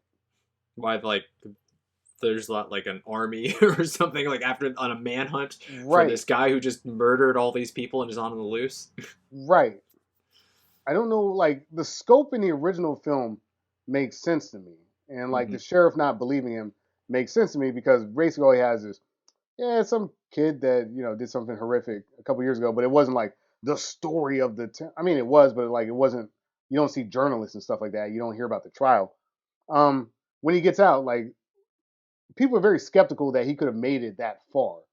It's very apparent in this remake, regardless of where he is. I think that it behooves this place to let everyone know where it is. Otherwise, I think they're basically implying that this is a cover up, right? Like, kind of, because like basically they're like, well, if you tell, it's going to be on you because you should have told us. We should have had better security. Well, I'm going to tell that you guys did let the guy. Like, it's so stupid. But again, I find it weird and different that like in this instance, like you mentioned, Annie is ultimately discovered still alive by her father in this film. We don't really have that equivalent scenage in the first film, so I just it's a minor note for me right here, but like it's just such a mental ask for them to have me think that they're not putting more effort into finding it. Fair enough. You want to get into the next death? Let's do it. All right. The next death in the original is, of course, Linda and her boyfriend. Now, this is a fun death scene. This is a very memorable death scene. It really is. So the two of them, I think they're at Lindsay's house? Across the street. Yeah, they're across the street from Laurie right now. Yep. Yeah, and they're there, and they're young with their hormones, so they do what they do. And I will say after, this. I love the way they come out of the van. They're drinking beers in the van, and then like you hear the beer cans falling on the ground. I just want to say that I love that shot and the setup to this entire scene. so they're trying to actually scare Annie and Lindsay, and then they come up with some like pretty sketchy stuff too. Like it's like, man, you really want to fuck with your friend and that little girl, but they're not there, so they're just like, well, they're not here. We might as well bang. All right, let's bang. So that's what they do, and then after they're done, she's like, go get me a beer, and he's like, all right, I'll go get you a beer, Buttermaker. Let's call back to our Bad News Bears. So yeah, so he go gets a beer, and why don't you know who is down there? Good old Michael Myers, and showing that superior strength he has, just lifts him up with one hand by the neck, and then proceeds to stab him so hard that he's able to take his hands off, and he's still clinging to the wall with just by one knife. Dubious but effective. Yeah. I mean, you're just like, it just builds around that like mystery. Like, wow, this guy's really strong. How'd he get so strong? I don't know. It's crazy, but you're kind of buying into it because like, I don't really know what's happening, but okay, sure. This is some crazy shit, man. It's just such a simple choice that then has allowed this entire universe to come out of this pretty rudimentary character. If you look at it on its surface, which is, all right, why is this guy so strong? Right. How does it work? And like that one death scene is so effective at showing you his strength that it allows you to then later believe that if he were to get shot, that he could survive. Right. Perfect, brilliant. And then the transition where he comes upstairs in the ghost outfit. He's wearing a sheet with the eyes cut out. No, he's wearing a sheet with the guy's glasses over it. Oh yeah, the glasses there too. It's great. He has a taste for theatricality, as Ra's al Ghul would say to Batman. So he goes into the men's room, and then like Linda's like, "Where's my beer?" And she's kind of staring. She's like, "That's funny." And then she's like, after a few seconds, she starts to freak out, and then no, she doesn't freak out. I think she's calls Laurie at that point. And then, yeah, she calls Laurie, and he's just standing there. She's like, I'm fucking done with you. And then she'll go call Laurie, calls Laurie, and then as she's calling Laurie, Michael proceeds to strangle her with the telephone cord. And Laurie's on the other end going, ha ha ha, stop making your sex noises at me, whatever. And so, we're kind of getting that because they have been teasing her throughout the whole film about, like, you don't have a man, when are you going to bang and stuff like that. So it makes sense that Laurie would just think she's being pranked. So, yeah, it's a believable death. And, yeah, pretty good. And it's actually replicated pretty strongly in the remake. I would say that this is one the remake gets right.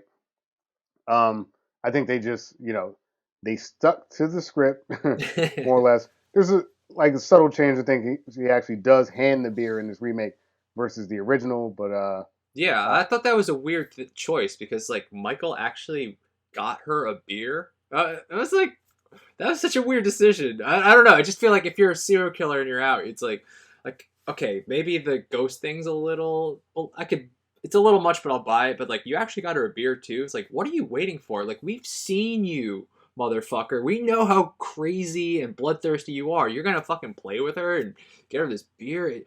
It didn't make sense. From the guy I saw earlier at the hospital, is what I'm saying. No, I agree. So it's another one of those choices where it's like, okay, they made it, but like, how does it help them? I'm not sure that it does. And I guess you get a little bit more of a freak out from her in the remake than you do in the original. But like you mentioned, in both films, this is actually, I will agree, this is a strong scene. Obviously for the original because it did it first, but for the remake, for actually picking a decent spot to stick to the script, more or less. Yeah. So he pretty much kills Bob the same way, lifts him up, stabs him. Bob's just still like stabbed against the wall. And it was weird though, because it wasn't so obvious that Linda was killed. He did choke her and she did pass out, but I wasn't sure she was dead. right away, which was weird and then he's also seen like carrying her body. So Yeah. I didn't know what was happening at that point, but later we find out that she is dead. But it wasn't as obvious as it was in the original film, and I don't know why they did that because they kind of did the same thing with Annie later, where he would carry her unconscious body. So I was just like, is he just gathering her friends unconscious to do something? It was making me ask questions when I really shouldn't have been. Yeah, definitely. And I think ultimately it was to sort of replicate that strong scene you see in the original film where like you have, I believe it's, damn it, I know you just said her name. Was it Lord? What was the other one? Linda, Annie are Yeah. the two friends.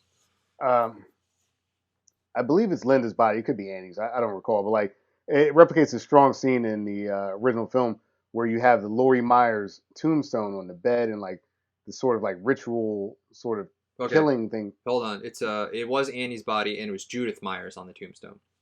Okay, thank you.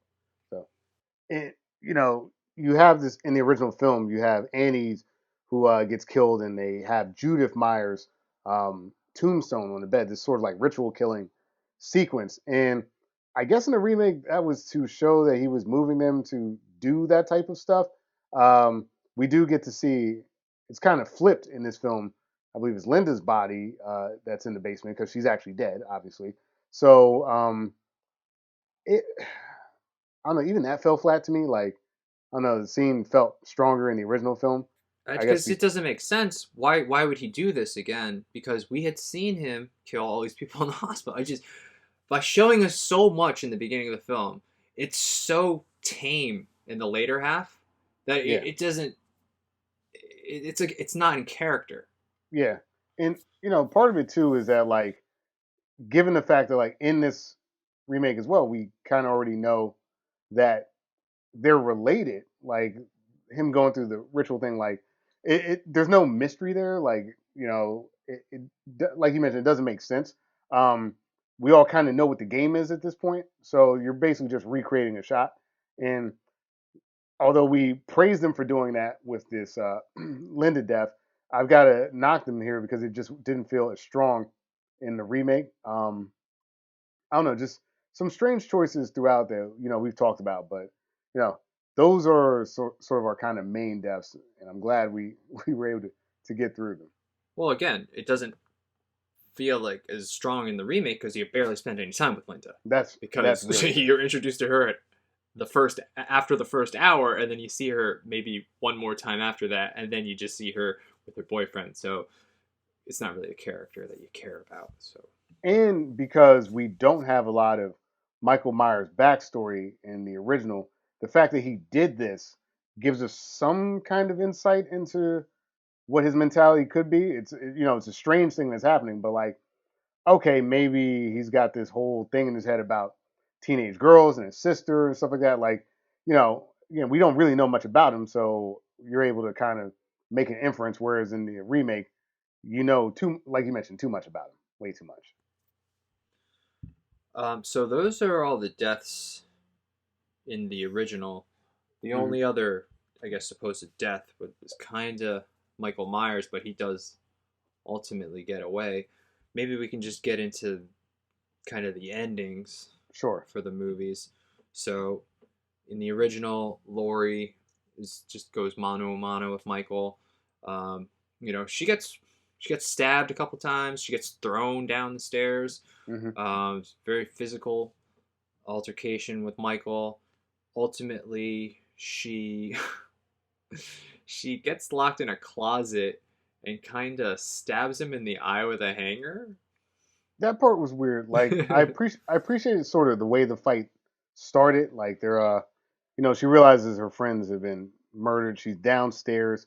She pulls another unconventional weapon. She pulls like the needle from you know, what do you call it? From Stitch. I don't know what you call the thing.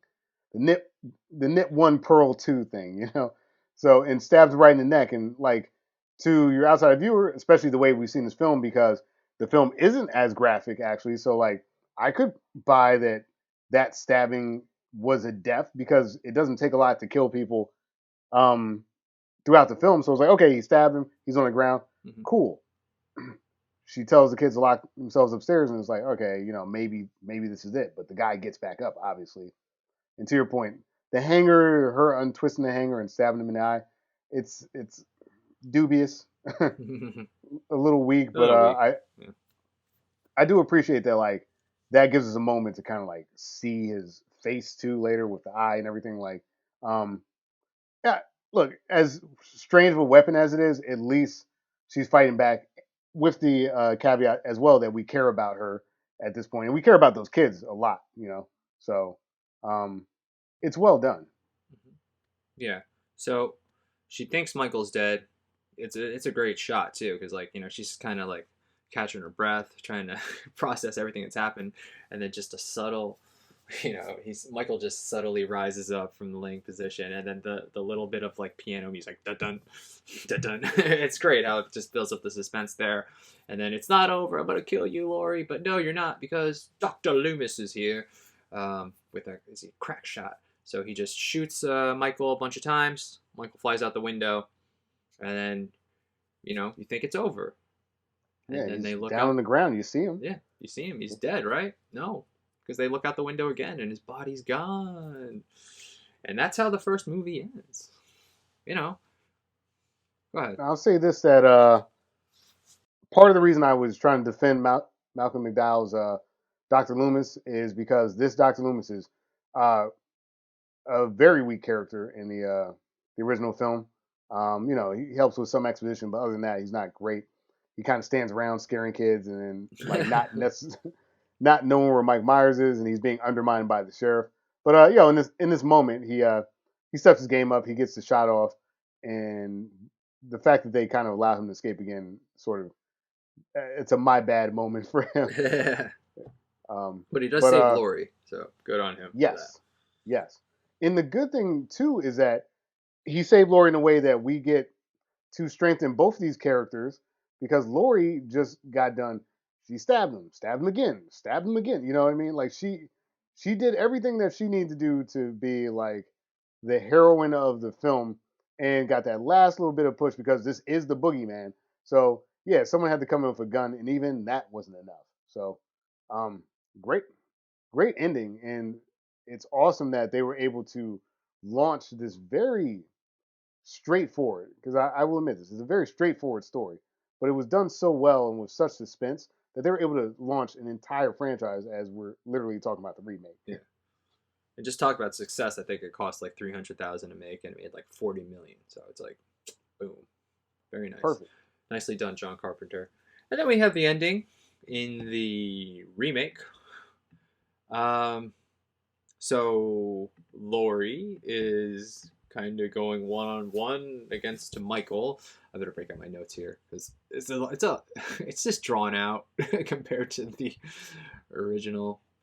Because it's an interesting note that in the original film, Laurie and Michael actually don't like go head to head until like the last 20 minutes, which is maybe last 15 minutes even, which is pretty bold choice too, to have your kind of your hero and your villain not really meet until the very end of the movie. But it does work because we're not doing kind of the same shit over and over again, because the Michael Laurie fight is just going to be contained to the end, not really spread out in different sections. It is a little more spread out in the remake. It's very spread out, and it's multifaceted. As we mentioned in the original, there's like 2 sets, which is not a negative in this case. It's actually a strong positive, that you really only have to focus in on 2 locations.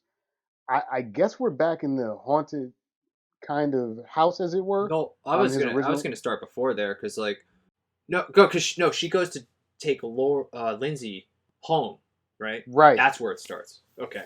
Right. She goes to take Lindsay home, and then she has to basically send Lindsay running to go get help. Mm-hmm. And then I guess she has a little confrontation with Michael there. I don't fully remember all the details of that. I don't know if I think she's inside at some point. I think they try to kind of replicate the stairs thing, a little bit. I don't really recall, but like she gets banged up a little bit, but not enough that she can get away. Yeah, she gets away, and then she gets back to Tommy's house, and he lets her in, and then it's her, Tommy, Lindsay, and then Michael's just like, "Oh, I'm coming anyway." So like they hide upstairs. The cops arrive. Yes. The cops arrive. There's no Michael when the cops arrive. So they're just like, just open the door, ma'am. Just open the door. I don't know if I should open the door. It's this long drawn out thing, and it's just like taking way too long. And then cop like gets stabbed. Yeah, right when she's about to open the door, it's like, what? Again, we've seen Michael just be so brutal. I don't understand like the hiding and like I'm gonna take my time and it just kill, man. You're a killer. You've established this. Just go. Don't. Why are we playing around here? Anyway, so that cop gets stabbed. I think the other cop gets stabbed too. Probably. Yeah, I think he gets a shot off versus which the reason they were able to kind of escape the bathroom. There you go. So they escape, and then she sends the two kids off or something. But Michael gets her. It's all very confusing. He gets her, doesn't kill her, right? So now she wakes up or whatever in this basement thing, right. And we get, like we mentioned, in this case, I believe Lindsay, right? Linda. I keep fucking that up. It's all right. And we get Linda basically reenacting our sort of our Myers sister tombstone thing. They're in some random weird basement area of the creepy house that he grew up in. Right. And now this is where it gets a little weird. Now, help me out here, Reggie. Yeah.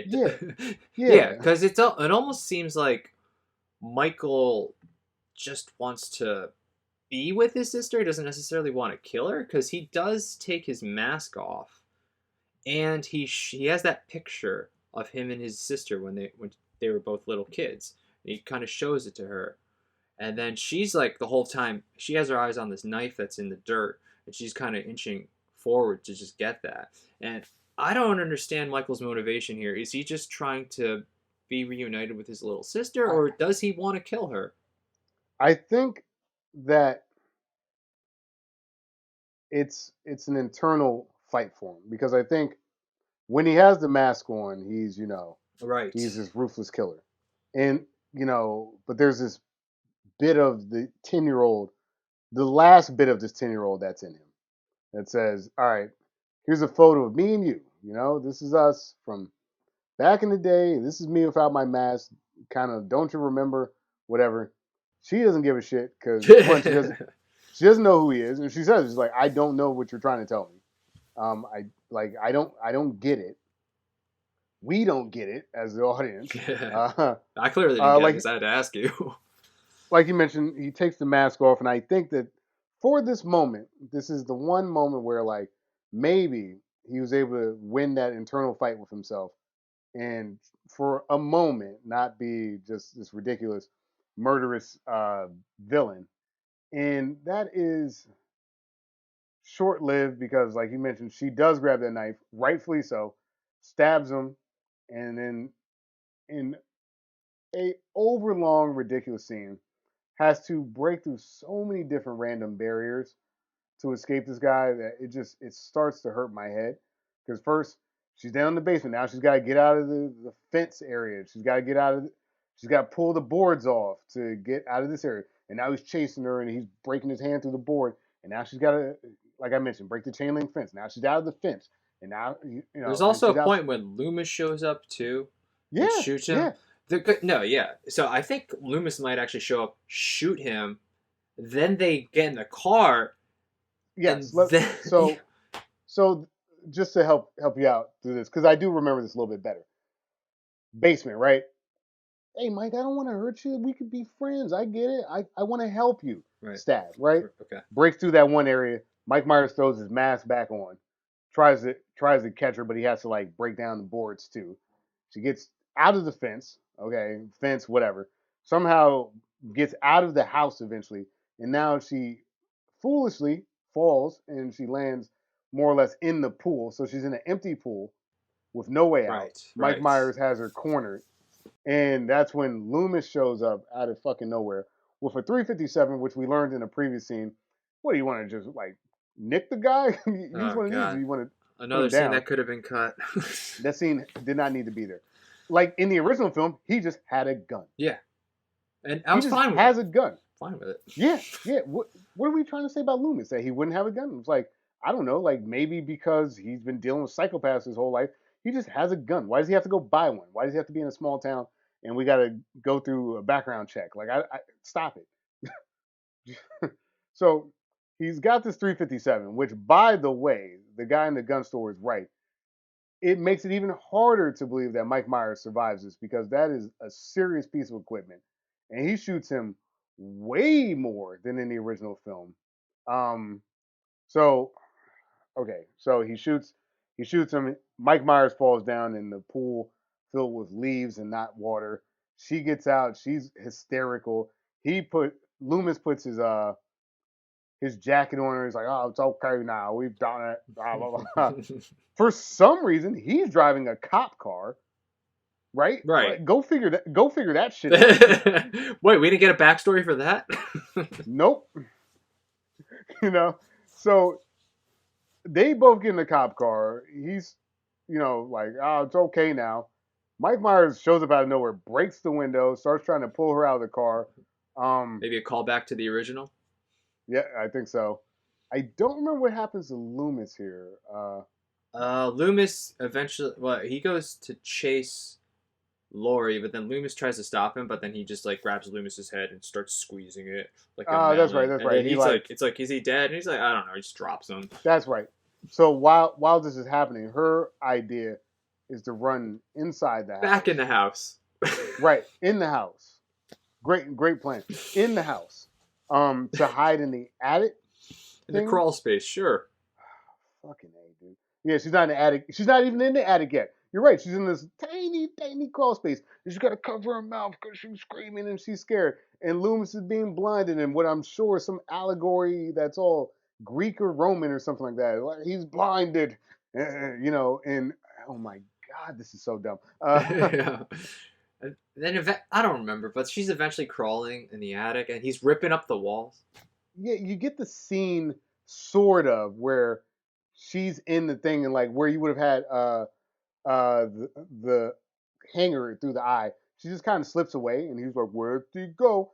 And she hides in the attic, and then for some reason, and this is shot very strangely as well. He takes like a 2x4 or whatever and starts slamming the fucking the attic that she's now hiding in another crawl space. Oh my God. Dude, it just reminded me of Ninja Turtles 2 when Shredder's destroying the deck and then everything's just collapsing around him. You're gonna kill us all, Shredder! I just wanted to throw that out there. I thought about that. I'm glad movie you did because that's more scene. fun to think about that. So Jesus Christ. So he eventually is able to destroy enough of the ceiling, and she does fall through, hurts herself pretty badly. But then Loomis, blinded by the way, grabs him with his last energy, grabs him by the leg, and he's like, "Get off my leg!" And then Loomis relents. He's like, "Okay, I guess I am pretty old and weak." He gives up the ghost, and he doesn't even have a monologue, so that's good. Also, by the way, we did not get a chance to talk about Loomis's book, The Devil Behind the Eyes. It's okay. We don't have to. I don't think we have time, unlike this movie. Then she like stands on the balcony, right? And then he just bum rushes her, and they both fall off the balcony. And she has the gun again, and she goes to shoot him. And just at the last moment, he kind of moves her wrist as she goes to shoot him. And then she screams, and then for some terrible director bullshit, this is all in the director. The screams are juxtaposition with her as a baby screaming, juxtaposition with like home video of like 10-year-old Michael Myers doing freaky weird shit, and the John Carpenter classic score is playing over the top as we get these disturbing images of Mike Myers as a kid. It's all very ham-fisted. It's not very well done. It's too on the nose. I hate it. I hate it. I hate it. I just want to add a little thing to that too. After he bum rushes her out the window, it does cut to black, and then all of a sudden Laurie wakes up. Now, I know you're not a seasoned veteran of these Halloween movies, but Mikey Myers likes to switch his bodies with other people occasionally. So I'm thinking She That's Comes Loomis. Too. That's not even his body. That might have been Loomis, yeah. I I believe that. I believe that. Because there is a Halloween 2. I haven't seen it, but I'm gonna assume that that wasn't Michael because she does get the shot off, and I don't think it's Michael she kills.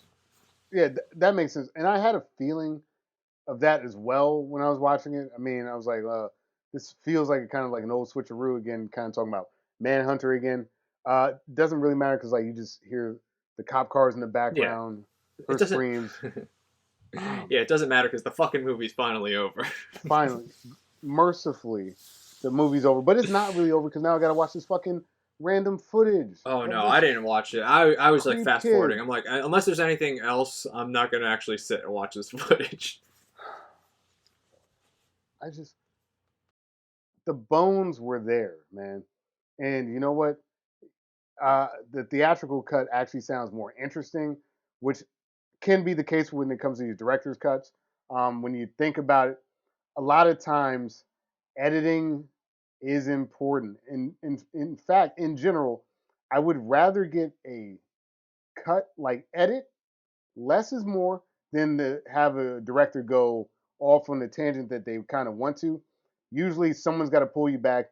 We're a little too precious with our own projects. Like, I'm like this myself as an artist. I've done things where I'm like, oh, I got to like add more and I got to do more, and it actually hurts the product. So, less is more, and unfortunately, less in the theatrical cut is only 10 minutes less. So, I don't know how helpful that is, but I'm sure it's somewhat helpful. Um, was that your synopsis, Reggie? That, Was that your verdict right there? we didn't get to that part yet. I think we should, because honestly think we've said all there is to say about this Halloween remake, unless there's anything you think we missed. No, I mean the I only thing I think can say is John Carpenter's score is fantastic. I do appreciate in the remake that they use of the time music. I'm sure they had the budget for it, so good for them. Um, I like the scene where I believe it's Linda is playing the music in the headphones. I thought that was a really well. Actually, no, it's originally his sister. His sister in the beginning playing Blue Don't Fear Oyster the Cult. Reaper. Yeah. Yeah. Great scene. There are some good scenes in this remake, interspersed throughout a lot of questionable scenes. But I wanted to say that the music in the original, especially, is very good. But in the remake, they do a good job. So whatever. I thought it was okay. I mean, that John Carpenter score obviously is a big part of that original film, and just hearing it again after not seeing it for so long, So good. it took me back, and I loved every minute of hearing that score, and it's it's perfectly unsettling. It's a great backdrop to Halloween, and John Carpenter really nailed the composition of that. I didn't want to subject my wife to the Halloween movie, so like I watched the film up here, and like as I was done, like I had it on my phone actually. As I was done, I started walking downstairs, and it was playing the Halloween music, and she's like, "What is that creepy ass music?" And I was like, "Oh no, it's Halloween." But like that's how good that score is. I'm It's just so walking good. around my house and I'm scaring people. It's great. All right, So good. I think we've said all there is to say, Reggie. Yeah. I mean, I don't think Let's- this is going to come as a surprise to anybody who's been listening this whole time, but let's just do it just because it is tradition. Reggie, should the remake of Halloween exist? Let me start by saying the original movie is a goddamn masterpiece. It's so well done. Like I said, 42 years to the day. I watched it with 2020 eyes, and I said, this is great. Like everything about it. There's some cheesy stuff, but like I just throw that in slasher camp territory. And because this film basically invented that genre as we know it in film, then you know what? Perfect. And honestly, I think it still does. I still think it does it better than most films that try to do this stuff. It's just a good movie. That being said, the remake is a bad movie. It's a very bad movie. I was interested for about the first 15 minutes, and I was like, okay, this is compelling, and it was unsettling, but that unsettling feeling never relented. And it wasn't the fun unsettling. Like in the original film, the suspense, yeah, I'm scared, but like there's enough levity there and like little moments, and it's grounded, and I do care about the characters. In this remake, we spend so much time with Malcolm McDowell eating up scenery. This little kid, again eating up scenery. Danny Trejo not really getting a chance to play into the film the way that he should. Uh, Pacing issues all abound. Stylistic choices that are very bad choices. The escape scene, I know we talked about it before, but I'm going to talk about it again. That is the worst. I mean, I've seen some bad movies, and this isn't even, to an extent, there are elements of this that are not a bad movie. This is by far maybe one of the worst scenes I've ever seen in a movie because it's egregious, it's overlong. No one's a hero when it's done. I question the director's filmmaking choices, and it makes me question the entire remaining of this movie. I'm only halfway through the movie at this point. I got to continue to watch this garbage. And the only redeeming qualities are they kind of start doing the Halloween deaths again, but it doesn't work because I don't care about the characters because you made the characters a little bit different. And also, I don't get enough time with him. So I spent a long time with a villain that has no arc. So why do I care what happens to him? It's a bad, bad fucking movie that did really well. And I'm sure this is for somebody. It is not for me. I do not like this movie. Yeah, it shouldn't exist. I mean, it's fucking obvious. It's two fucking different films. You have the Michael Myers prequel, or should I say Anakin Myers, because I don't give a fuck about young Michael Myers. Why did we spend so much fucking time with him? It's like you said, there's no arc. We don't learn anything new in the whole fucking first hour with him. Why are we spending so much time with him? To learn why he's a vicious killer. I didn't learn why he's a vicious killer. Oh, we'll learn the origin of the masks. I really didn't. He's making masks, but he's not even fucking wearing the mask that he spent 20 years making. So why are we focusing so much fucking time on this fucking kid? I don't fucking care, man. It made me so angry. I was checking the clock constantly in that first hour. I was like, you gotta be kidding me. This was a terrible decision. Like, I'm glad you told me it was director's cut, because, like, I'm sure if anybody who's, like, with the studio was like, you can't have this go on this long. This is way too fucking boring. And it was. So, good on the studio. Yeah. I'm going to be on the side of the For studio once. this time. Yeah. And then when we actually get to Halloween, yeah, I don't care about the characters anymore. Because you made me watch this other movie for the first half.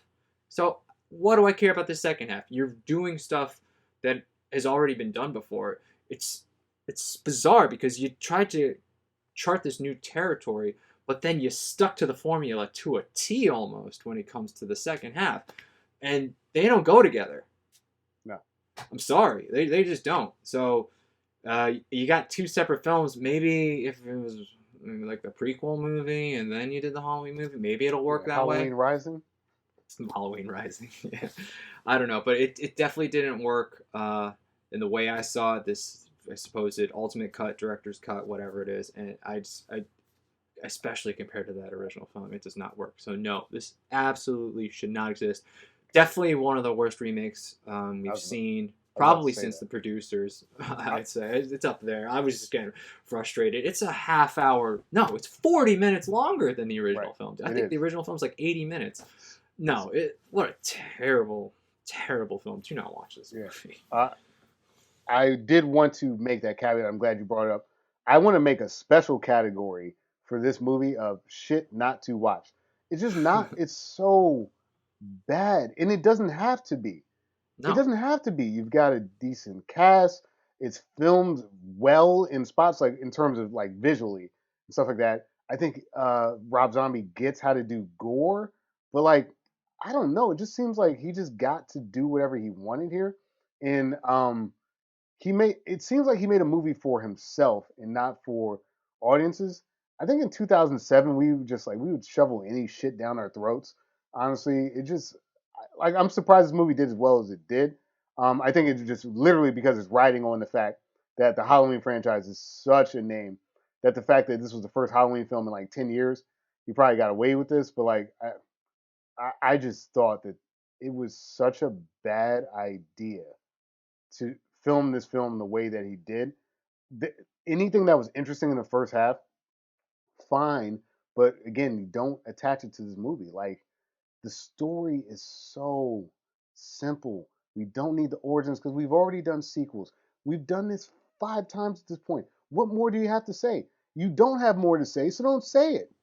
Don't say it. You did it in the first 10 minutes. Like, whatever you had to say about that kid, that was great. I'll give the movie that. The first 10 minutes, I was like, I didn't like it because it made me uncomfortable, but I liked that it made me uncomfortable. It was like, this is an uncomfortable situation. I get why this kid's like that.